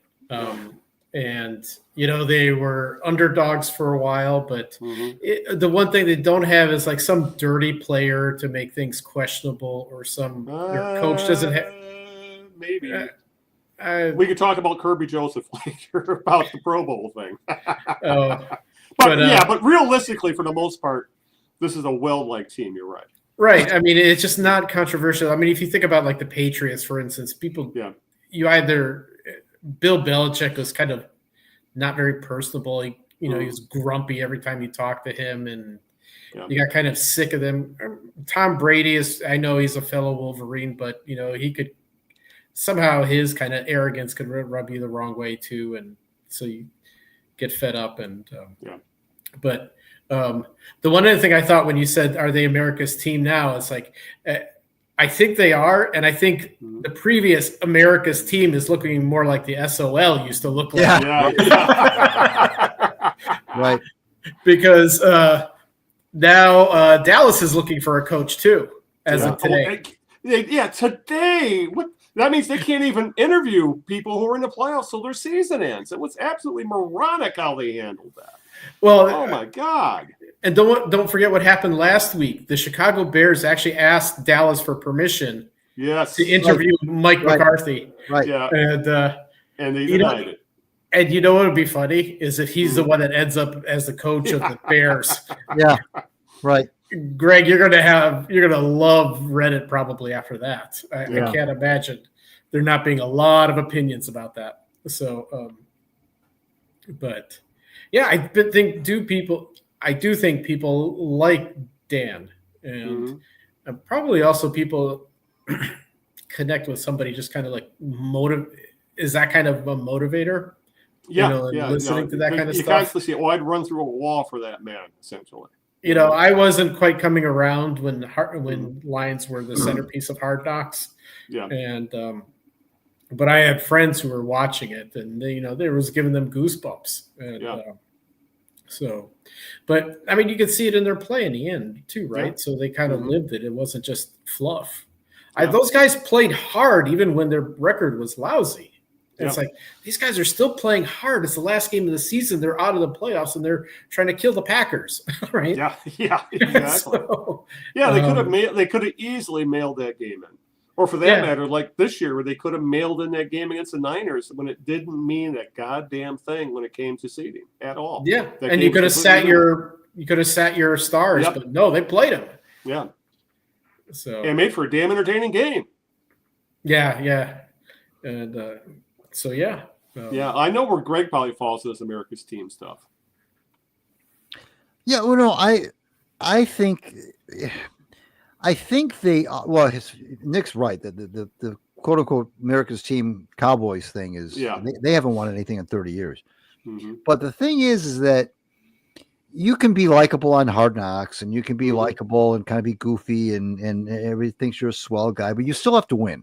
Yeah. And I think that Green Bay game, the last game of the 22 season, when they finished that year 8-2, they found out, I think, not long before that game began, that they were officially out of the playoffs. Mm-hmm. So, but their motivation was, which is why the fans love Dan Campbell, because the fans in Campbell, they feel like they're one and the same. And the fans, as you know, hate the Packers. And for them, and the Lions fans would tell you that they wanted their team to win because it would have knocked the Packers out of the playoffs. Right. But to hear Dan Campbell at halftime, I'll never forget this, of that game, being interviewed at halftime, and just flat out saying, we don't want them to go. Yeah. Resonated with so many. If you weren't a fan of Dan Campbell at that point, you were instantly a fan, because that's exactly what the fans were thinking.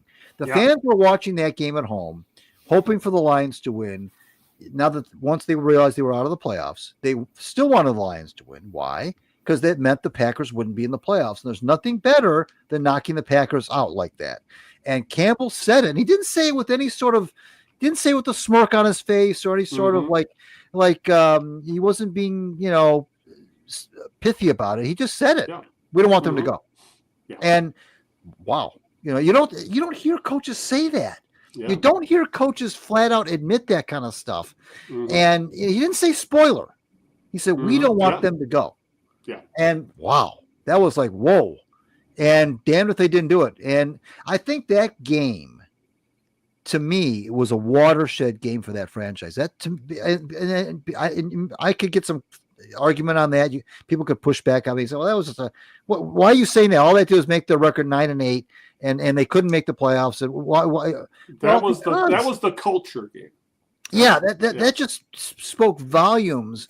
And I think speaking a little lesser volume was that game against the 49ers that you guys referenced. Yeah. Same scenario, not nearly as dire as that Packers game in terms of the Lions were out of the playoffs. But I mean, because the Vikings won the day before that, whether the Lions won or lost that game in San Francisco did not impact the result of the game against the Vikings. Mm-hmm. And what's even nicer about that is now the Lions don't have to look at the standings and see them both be 14-3 and go in on a tiebreaker. They can see themselves 15-2, the Vikings at 14-3. They got one more win in the Vikings.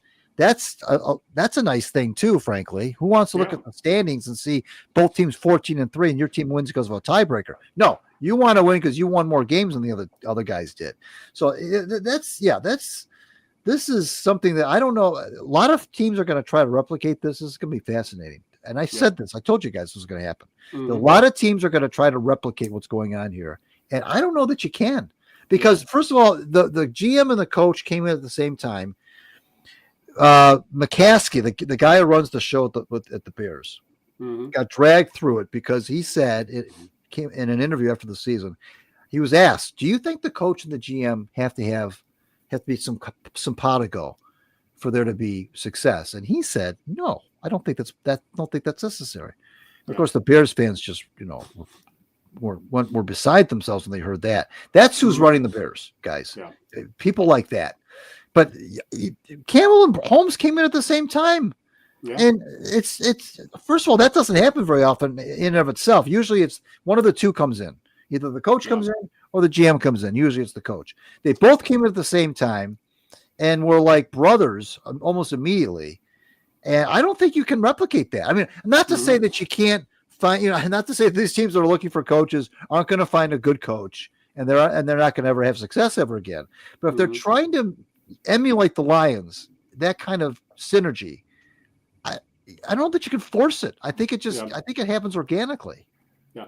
And what's interesting you bring that up is because in that article is that the Free Press is running a very interesting series right now that you mentioned about how they've got to this point under Sheila Ford Hamp. Right. And there was where you're mentioning about Holmes and Campbell, and there was an interesting part of that where the only people who knew Stafford wanted out were the Staffords, Sheila Ford Hamp, and Rod Wood. Right. And they all said, "We'll keep it quiet," and they didn't even bring it up during interviews. Right. And it was brought up in the article that just before they were going to make the job offer, I believe, with these two guys, they told both of them, "We need to tell you something. Matt Stafford does not want to stay. We're going to have to trade him." And both of them said, "Good, I can build with my own guy." And that I think right there probably proved that they were on similar wavelengths when it came to transforming this franchise. Yeah. I can believe it. I can totally believe it. You talk about trying to replicate the Lions. It's really hard. I used to always joke that like having worked for big companies, they always push these like programs down your throat, which probably what happens is someone at your company heard about it being successful one time somewhere else, and it just happened to work organically, and it just fit the situation. Right. But then because they were successful, now it's trying to be replicated everywhere. Usually it's HR bullshit that I see that's this way. But it never works. It's just very empty. It's a very hollow version because some guy in HR or wherever wants to look like he's doing something useful versus understanding the whole spirit of what is being done. Yeah. And that's what the Lions got right. And I think like a lot of the comments that Ben Johnson or is attributed to Ben Johnson, he's looking for the right situation with the general manager. And, he's taking a very close look at that and I think he's right in doing it. I don't want a bad situation where the general manager pulls me in and I can't work with the guy because they have to work. The general manager has to get the talent for the coach, and the coach has to, say, I can work with this kind of guy. Can you get him? So it has to be a back and forth. And I think Bears fans are going to have a hard time for years to come with what you have there. And hell, remember Bill Morris's book, look at you had all kinds of coaches brought in. None of them probably liked Russ Thomas or could deal with him. The Joe Schmidt postmortems after every game. It's like that sounds like a miserable situation. Yeah. So the organization all has to be on the same page. Yeah. It's just that's the reality of it. So it only took the Lions 60 years to figure it out. Yeah. All right. I think with that, it's time for question 2 of the birthday game. Okay, this one is for the Briefcase Full of Blues. It'll be available on album, 8-track, or cassette, whatever you prefer. Not reel to reel? Baseball, like I said, born in 1962, 1989 National League MVP, playing for the Giants. I will give you that clue. Won the World Series with another National League team, and was famous for making a barehanded catch in the outfield. The only guy I remember from that team is Will Clark. No. Will played first base. This is an outfielder. Okay. He made a famous video, barehanded catch in the left field corner, caught the ball with his bare hand, and then threw it in. It's a classic clip. And he was actually traded. He played for the Padres, the Mets, the Giants were I think the 3 teams most people would remember him for. Then he bounced around, became a journeyman later. But MVP 89 with the Giants, and won the World Series in 86 with the Mets. Wouldn't be Bobby Bonilla, would it? Not Bobby Bonilla. No. Huh. It was part of that famous rally in Game 6 of '86 World Series. He got. I think the hit that drove in the tying run. I think you're going to get to enjoy that album for yourself. So I'll just have to pirate it, I guess. We're probably going to hate ourselves after we hear this one. I'm sure we are. Okay. All right. Let's move on. We are going to be kind of have to push through our topics a little bit here. Yep. So let's move on with the other team that finally made some big news. And I'm not talking about the Tigers, even though we may not even have time to talk about the Tigers. But the Detroit Red Wings. Well, GM Stevie Yzerman finally dropped the hammer after 3 months of lifeless, boring, and just plain bad Red Wings hockey by finally giving Derek Lalonde, their head coach of 2+ years, the Ziggy on Boxing Day, the day after Christmas. Lalonde was replaced by former Wings assistant Todd McLelland. He was an assistant during the Stanley Cup days of the Babcock era. Yeah, exactly. Thank you. And he's a veteran head coach at this point. He's run the behind the bench of the Sharks, the Oilers, and the Kings.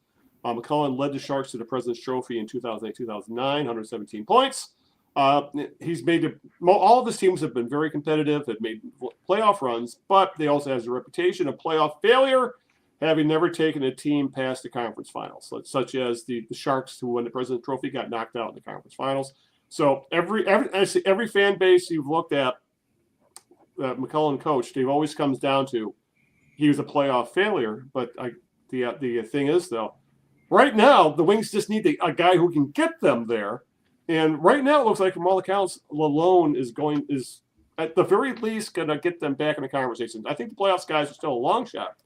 But after the first game, and by the way, Greg wrote about this today in his Substack. Please subscribe. There will be links in the show notes. McLelland, after they lost their first game, McLelland even said during his press conference, I need to see what this team's all about before I do it and make any changes, like any manager would. They lost the first game, and McLelland is now famously said he told his team to just play fucking hockey. And the new coach bounced, as they say, then kicked in, as the Wings are now on a 7-game winning streak since the play fucking hockey quote. So, and a few guys have really had a fire lit under them, specifically Patrick Kane, who has been on fire since the coaching change. And we've talked about Kane was awful while under Lalonde, but Kane under McLelland, in these last 7 games that they've won, he has 5 goals and the team leading 13 points. And he's not the only one who's playing well. DeBrincat, Larkin, Sider, a lot of these guys have really stepped up their game under McLelland. So, Greg, you wrote about this today, so I'll let you start on this. This took too fucking long, because honestly, you could have argued that Lalonde could have been fired in the offseason after that late season collapse last year. People got all excited that they almost made the playoffs, but they were all but a playoff lock till they literally collapsed in February when Larkin got hurt. So right now, I mean, it looks like it might work out for the Wings right now, but the issue was it shouldn't have taken this long to begin with. Yeah, you're right, but you can't think like that now. I mean, it happened when it happened, and that's just, this is what we have to deal with now. But yeah, I mean, the thing about McLelland, and typically when coaches get fired mid-season, it's usually an interim guy, an assistant coach gets promoted, and that person just kind of rides out the rest of the season, is never ever really seriously considered for the full-time job, and then you never hear from him again, and then they hire somebody after an extensive search. They'll hire somebody in the off season and bring him in and so forth. With the McLelland, this was in the works a couple weeks before it happened. Steve Yzerman said to the media, he said, I reached out to Todd and I said, I might have to make a change. Would you be interested? Of course, Todd said yes, because he's a coach. McLelland is a coach. He's not a TV guy. He's not going to spend a year in the studio working for the NHL Network. He wants to coach. That's all he wants to do, is be a coach. And so, of course, he was interested, and started watching some Red Wings games. He said after that discussion, and then I think that weekend, Al and Nick against Montreal, where they lost in Detroit, got bombed in Montreal, and then got booed off the ice against the Blues just before Christmas. I think that's what, clearly Yzerman saw what we saw. Dispirited team, down in the mouth. I've never seen Dylan Larkin so depressed in my life. You mentioned Kane. Kane looked like he was washed up, and the only people who were scoring were Raymond and DeBrincat, and it wasn't a good situation. They couldn't kill penalties and so forth, and it didn't look like they were having any fun and whatever. Okay. But no, instead of bringing in an interim guy or just promoting an assistant, he works behind the scenes and brings in McLelland, who's now won more than 600 games in the NHL. He's had uneven success in the playoffs, but certainly has been around the block as a head coach, and has coached a number of different teams and a number of really, really good players, and Draisaitl, for example, and so forth. And so he's not just some, guy you got to bring in for the rest of the year. He got a multi-year contract, although I don't know what the terms are. Nobody said what it was, of course, but they called it a multi-year contract. I'm guessing probably 3 at least. And he hit the ground running. McLelland did, and the thing I've liked about him, and I wrote it in the piece, is his he seems to be really level-headed and even keeled about this whole thing. They've won 7 in a row, and what does he say after the 7th win? I wish we had practice tomorrow, because you get up 4 or 5 nothing like we did, and you can tend to get into some bad habits and give some things back. And I wish we could hit the ice tomorrow. We got a mandatory day off, so we can't practice. So I'm interested to see how the group responds to this challenge. I'm like, wow, this is some coach speak now, and the things that he says. McLelland says, and of course, I didn't know much about him when he was in Detroit as an assistant. Right. Why would you? But when the things that he says about the team and how he was, especially early on, especially the first couple of days, trying to wrap his head around what do we need to focus on? He said, well, we're only going to focus on one. We don't have time. We don't have training camp.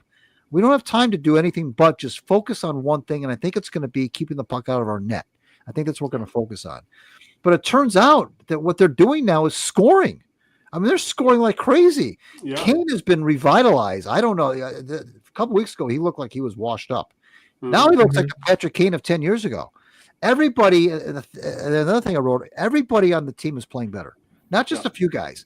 Right. Everyone is playing better. The penalty killing is getting better. Of course, he brought in Trent Yawney, his longtime right-hand man, to fix the power play, the penalty killing, because Bob Bugner got fired as well when Malone was fired. And it's amazing. I think he's kind of let the boys play. And he's kind of turned them loose and said, no more of this dump and chase defensive shell stuff. Let's get after it. Let's put pucks on the net. I just think it's a breath of fresh air. And you don't see this very often when you make coaching changes. You really don't. How long is it sustainable? I don't know. But every game they win, you say, okay, how sustainable is this? Well, they just won another one. Now they're up to 7 in a row. Mm-hmm. Is it still a small sample size? Yeah, maybe. But 7 in a row in the NHL is nothing to sneeze at. Right. I mean, it really isn't. And they've won some road games. They've won some come from behind things. They're beating teams they should be beating. I don't know. I feel like this is one of those instances where the coaching change really, I think, to your point, Al, was indeed overdue, but is producing tangible results that you can directly point to the coaching change, as opposed to just a coincidental little mini high you get when you bring a new coach in. I think this is more than that. Yeah, it's that's an interesting point, especially bringing up that this had been in the work for a while. So they immediately had McLelland lined up, ready to go, a multi-year deal. And Nick, what's interesting is that the last 2 head coaches the Wings hired were first-time NHL head coaches. It really feels like, for all the talk of the coaching fraternity being an old boys club, maybe this time it actually made sense that the Wings needed a veteran hand behind the bench after how much it just failed with hiring an assistant the last 2 times. Yeah, and I wonder about that. Like Yzerman had success bringing in a first-time coach when he was in Tampa Bay, right? Mm-hmm, yeah. People cite that all the time. I mean, John Cooper could be, on a serious way to the Hall of Fame at some point, and he's won Stanley Cups, so it can work. But it could be hit or miss too. And it seemed like both Lalonde and the guy before him both kind of had the same pattern. Yeah. Their teams kind of sort of behaved the same way, especially like they could give up leads or they could get hammered one night, and just kind of like it was weird, but it was just very like it was like two similar coaches then, and they happened to be first-time coaches as well. But they brought this guy in, an experienced coach who's taken. I mean, in his case, it's more than just an experienced coach. It's an experienced coach who's taken over floundering teams and made them better quickly. Yeah. So he can do it. The whole can't win in the playoffs thing, like, there's many more circumstances to that. So that's hard to say whether he can or can't. But I mean, it's just like a switch flipped when they brought him in. But, right. It really was. I mean, it was like instant. It was, It's like, I said, where the fuck were these guys? Like, and it makes you wonder just how bad things must have been in that locker room with Lalonde. I mean, that's absolutely right. I mean, the team didn't look like they were unskilled or untalented. They looked uninterested. Right. That's the word right there, uninterested. I mean, they looked like the life was sucked out of them. Like, when do you remember Dylan Larkin looked so withdrawn? Right. Yeah. Like, never. Even last year with Lalonde, he was sort of the one spark. Him and Raymond were the two sparks on that team. Everybody else kind of like sort of must have fed off of Lalonde's moods or whatever, like, or been affected by it, basically. So, but nobody could overcome whatever that mood was in the locker room now. Yeah. And so McLelland comes in, dumps a bucket of cold water on them, and then, tells them to go play fucking hockey, which, it reminds me of Stan Van Gundy, right? Like, build a fucking wall. Build a fucking wall. Yeah.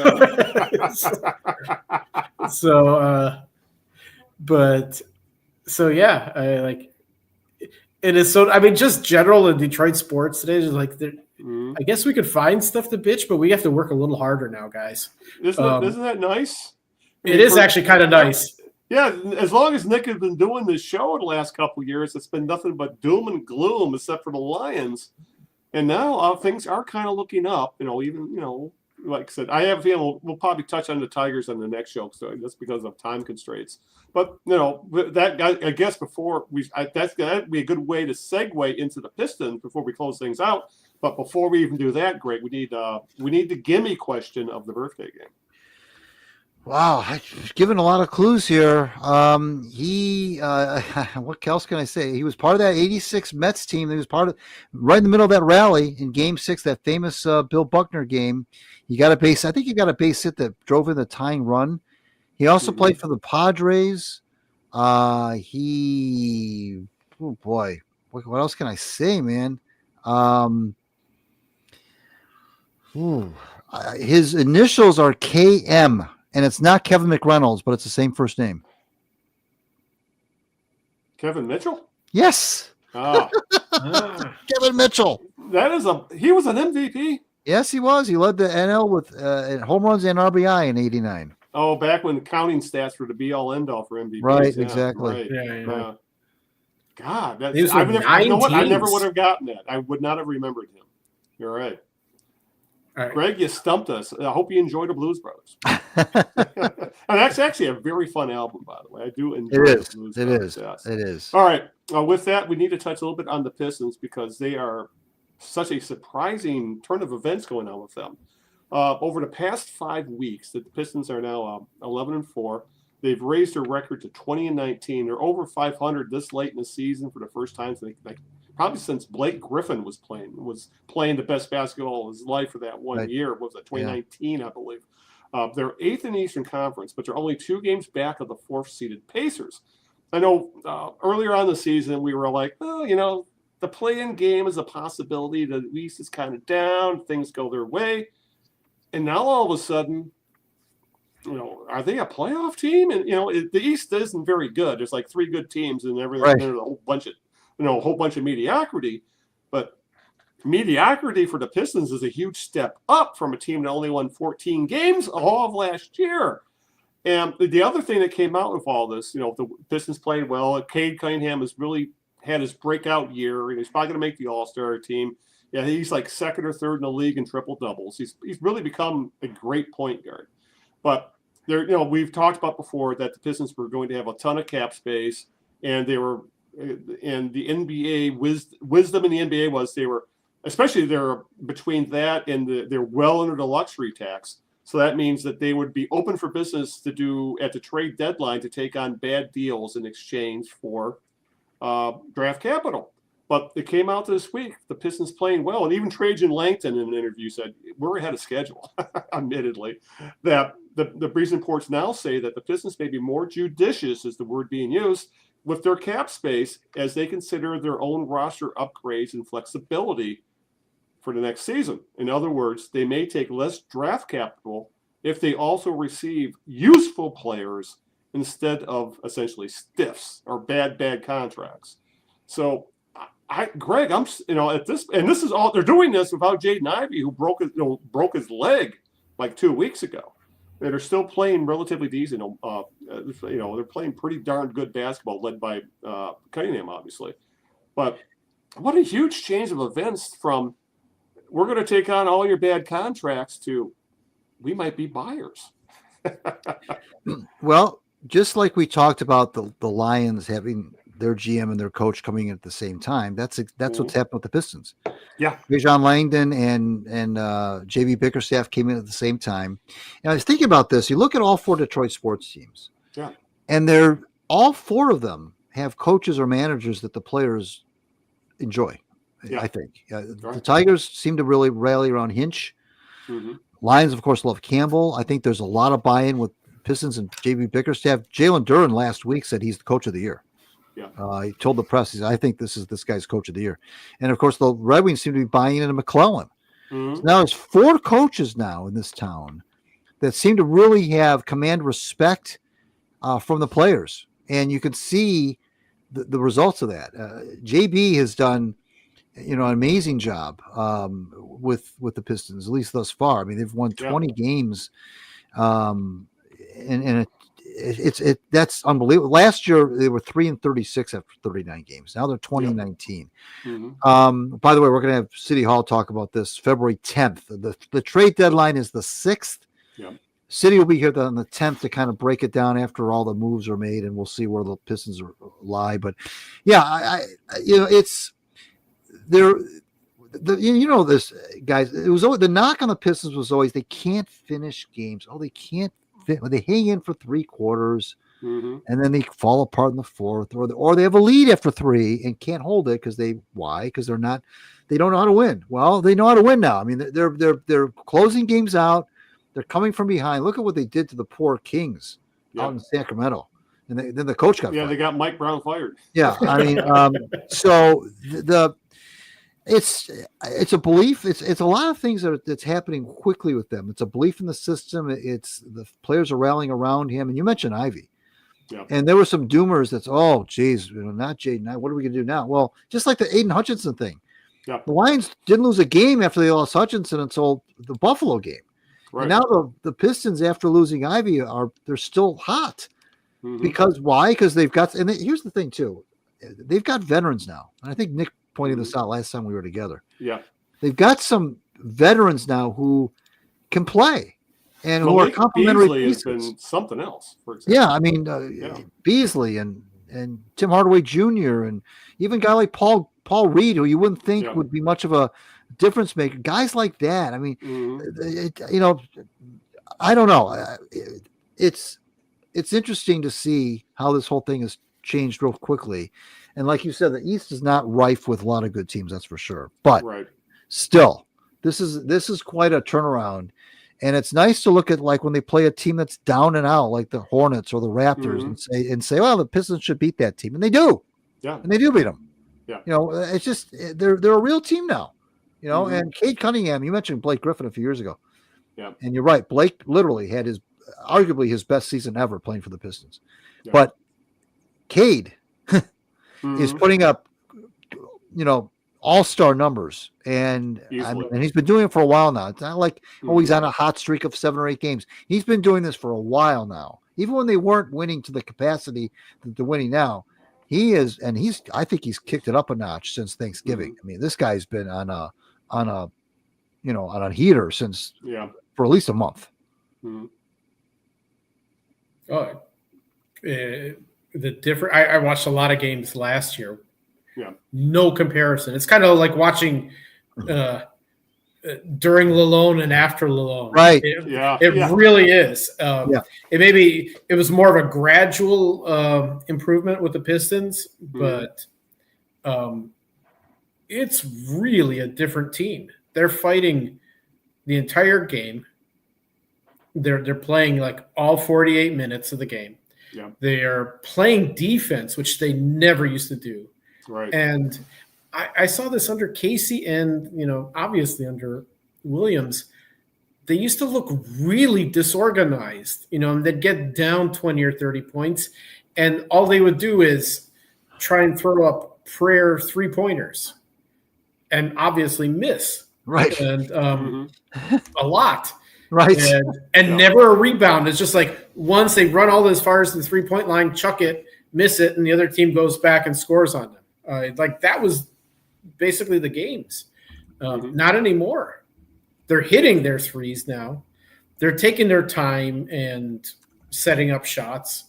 Cade, I think I agree with you, Greg. He's kicked it up at least a notch or two from even last year. Much improved player. But some of the other guys too, like I think one more year of Monty Williams would have destroyed Jaden Ivey. And you can see what a breakout year he had. I mean, he had some great games. They're beating the teams that they should beat, but here's the other thing they did. Remember they just finished the West Coast swing, winning 3 of 4 games. Yeah. Which used to be unheard of, even with good Pistons teams. Right. So they've been playing some impressive ball lately. They've been fun to watch. They've definitely been fun to watch this year. Yeah, it's been a while since it seemed like all of last year, Cade Cunningham had that 1,000-yard stare in the middle of games. Like, what in the hell are we doing here? And now he looks he's completely engaged. And you make a great point. It's very, very similar to the difference between Lalonde and McLelland. And JB Bickerstaff is, you could make an argument, for him for coach of the year at this point. No one expected the Pistons to be competing for a playoff spot, for Christ's sake. And it just makes Monty Williams look that much worse. And for that matter, Troy Weaver as well, because Langdon just put some competent veterans in the lineup and gave Cade Cunningham some extra shooting around him and a lot more spacing, and he's taken off like a rocket ship, which just goes to show just how flawed Troy Weaver's roster building was. It was just, God forbid, awful. But thank God, Troy Weaver guys will go down in the GM lexicon along with guys like Randy Smith and Russ Thomas, I think. He is the recipient of our first ever Russie, remember? Yeah.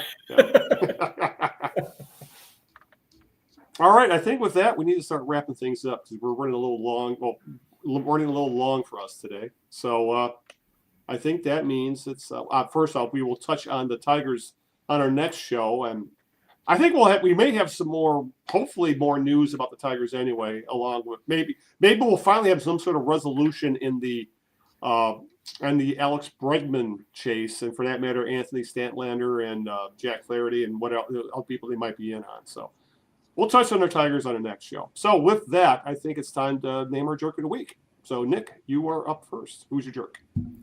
All right. So I don't know if it's it's not a particular person, jerk of the week, but it is kind of this pet peeve of mine in sports. And we're going through it right now with the Detroit Tigers. Yeah. And that is this obsession with someone joining the team, whether it's a well-known coach, whether it's a well-known player, and just this endless, garbage dump of rumors. Now today, and it's going with Alex Bregman right now. Yeah. It's like this obsession for Alex Bregman. Like even today, I saw something. Well, it doesn't sound like it's down to the Red Sox and the Tigers and there's a rumor that the Red Sox are out of it now, so it's probably just the Tigers. I'm like, there is no way one player is going to make that big of a difference as much as they're obsessing over him on a team sport. It's just it drove me nuts. Like as a Michigan alum, I remember all the obsessions over Les Miles becoming the coach. That's right. Tracking airplanes and all that. Tracking fucking airplanes that the AD was on. Like that's right. I forgot about that. Are they going to get Harbaugh? Are they bringing Harbaugh in? And no, we get Rich Rodriguez. Like, huh? And all of that stupidity to lead to God knows who. And but that I remember the obsession with him, and then there's Brady Hoke, and then there was Harbaugh, and then there was another one I was just thinking of now. It was absurd too. Oh, whether the time that the Lions hired Jim Caldwell, because he was option 2 really, but everybody wanted what's Wisenhunt or whatever his name was. Ken Wisenhunt. Yeah, the Wiz. God, I think it's either a cool nickname or a really awful one. I'm not sure which, but So yeah, it just got really, really stupid. It's just going after the flavor of the day. It reminds me of the days back in the 80s, the toy frenzy during Christmas time and the Cabbage Patch Kids insanity. It's like that kind of just snap out of it. Like if the guy joins the Tigers, fine. If he doesn't join the Tigers, fuck it. Who cares? Yeah, you still got to play baseball. So. He's not going to be that big of a difference maker overall. I just don't think so. So hey, you guys remember when they drafted Stafford? A lot of the fans wanted them to draft that linebacker Aaron Curry. Remember that? Oh yeah. Yeah, he was out of the league in 5 years. Oh, you got to get defense. You got to. Who drafts a linebacker number 1 overall? Yeah. And he was out. I don't even think he got a second contract. He was out. No, he didn't. I don't think he did either. He was flamed out. The Lions dodged a bullet there. That's for sure. Yeah. All right, Greg, you're up. Who's your jerk? It's funny. Mine is very similar to Nick's. It's this obsession, and again, it's the Tigers fans. And it's not one person. It's the Tigers fans' obsession. They have a lot of obsessions. Lou Whitaker in the Hall of Fame. That's the one that I just can't abide anymore. Okay. Yeah. Tigers fans want to put everybody in the Hall of Fame that ever played for the team. Okay. They want Lolich in, they want Freehan in, they want, you name it. They want everybody, whoever put on the uniform to go in, except the ones that did get in, they're bitching about. Oh, Morris doesn't deserve it. And okay, whatever. Well, now, and then they were obsessing over JD Martinez. Oh, bring JD back. Oh, we need JD. We need JD Martinez. Now they're obsessing over Verlander. And thank God, Verlander signed, and thank God he signed with the Giants. You never see. So he signs a 1-year, $15 million contract with the Giants. Okay, I go on Facebook and I see I'm part of some of these Tigers groups on Facebook, and you think they're having a wake. Oh, sad faces, crying emojis. Oh no, JV coming back. Oh, I hope he. Oh, I'm so bummed out. Oh no, JV. Oh, JV. He's been wanting him to come back ever since they traded him. Ever since they traded him, Tigers fans. Oh, can we bring him back? He'll be back, won't he? Please bring him back. He's 42. He'll be 42 years old before the next season begins. He's shot. I'm sorry. And then I said, well, it's nice not to have to hear this. Bring JV back for a whole year. Yeah. Because we're going to hear it again next year because he signed a 1-year deal. And next year at this time, when JV's about to turn 43, Tigers fans will say, oh, bring him back. Have him retire as a Tiger. Oh, JV. Oh, JV. I'm so sick of Tigers fans with this obsession. And it's not just JV. And it's not just JD Martinez. They are obsessed with anybody who's ever played for the team. They want to bring everyone back. They want to bring Jose Iglesias back all the time. Oh, we need a defensive short. Why not dial up Iglesias? The dude's played for like 1 million teams since he left the Tigers. Okay, they want McCann back. They always want everybody back all the time. I don't understand that, and it's just really freaking annoying. And this, if they don't put Willie Whitaker in the Hall of Fame, I'm going to put a bullet in my head. I can't stand to hear one more post or what. Even when Keith Cave was here, Keith was saying the same, and I cut Keith off. So look, I don't want to hear it. I don't want to hear it anymore. Put him in. Get rid of it. I'm tired of it. And now Verlander we're going to, I guarantee you, 1 year from now, when he's a free agent again and is 6-10 with a 5.33 ERA, the Tigers fan, we need a veteran, we need a rotation. We need him. Got to have him. Mm-hmm. And so I'm tired of it. And like Nick, this obsession thing with these Tigers fans are the worst. You don't see really Pistons fans wanting old Pistons. You don't really see Red Wings fans wanting old Red Wings back. You don't see Lions fans really wanting old Lions back. The Tigers, for some reason, always want to bring everybody back. And they want to put everybody who's ever played for the Tigers in the Hall of Fame. It's just, Chet Levin should be in the Hall of Fame. Oh, why isn't Lance Parrish in the Hall of Fame? Why, guys. Freehand. Lolich. Champ Summers that's who I want in the Hall of Fame. Champ Summers. They're just I don't know how they got that. I don't know how they got. Maybe it's the fact they haven't won a World Series in 40 years. Maybe that's part of it. But they're really. I don't like the Tigers fan base. I really don't. I just don't. I just don't like them. I just think they're just a bunch of crybabies. I really do. I would just add to that, Greg, is also the how they get upset when a role player, 24th, 25th guy gets released or cut or something like that. Oh, that's another thing they do. Yeah, they all had conniption. Don Kelly's of the world. Yeah, they had conniption fit over when they moved on from Harold Castro and Akil Baddoo. Because they remember they remember the few good things, right, and completely forget the 90% that was below average to horrible of these guys. It's awful with these people. I'm with you. Layer in like the good guys that they gave away, wanting to try and get them back. Like when they picked up what's his name from Tampa Bay and gave up Pardis or Paredes when they traded Zach Paredes for Paredes, Meadows. Yeah, exactly. Or God forbid, hearing about fucking Smoltz again. That was a horrible trade. No, you weren't alive when that trade was made. At the time, it made perfect sense. I would do that trade again today because no one knew John Smoltz was going to be a Hall of Famer, and he probably wouldn't have been if he stayed with the Tigers. So, not at all. So exactly. All right, you know what? I'm going to make a Trioka. I'm going to go with the fans again.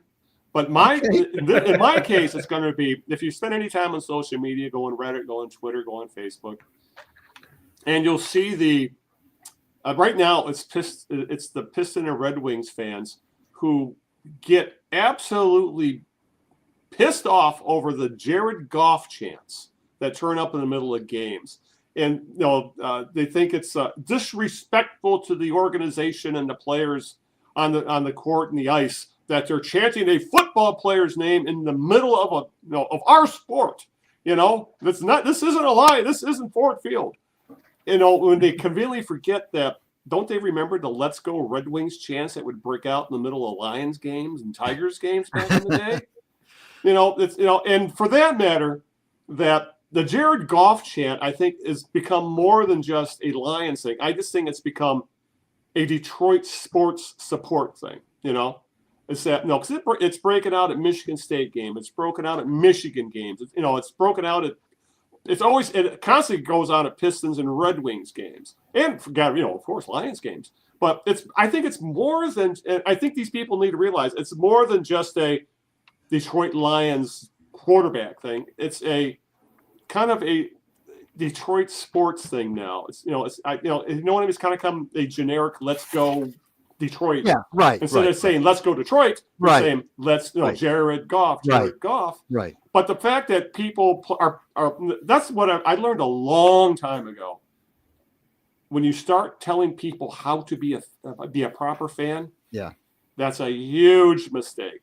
You should never tell anybody how to be a fan. And then when you start pulling the true fan card or the proper fan card, or The other one. Oh, they're just bandwagon fans. Hell, most fans are bandwagon fans, for Christ's sake. So so I'm going with the fans. My jerk of the week are the right now the Wings and Pistons fans who are so offended by the Jared Goff chance. I'm like, who made you the fun police? It's people having fun, and isn't that the point of going to a sporting event, to have fun?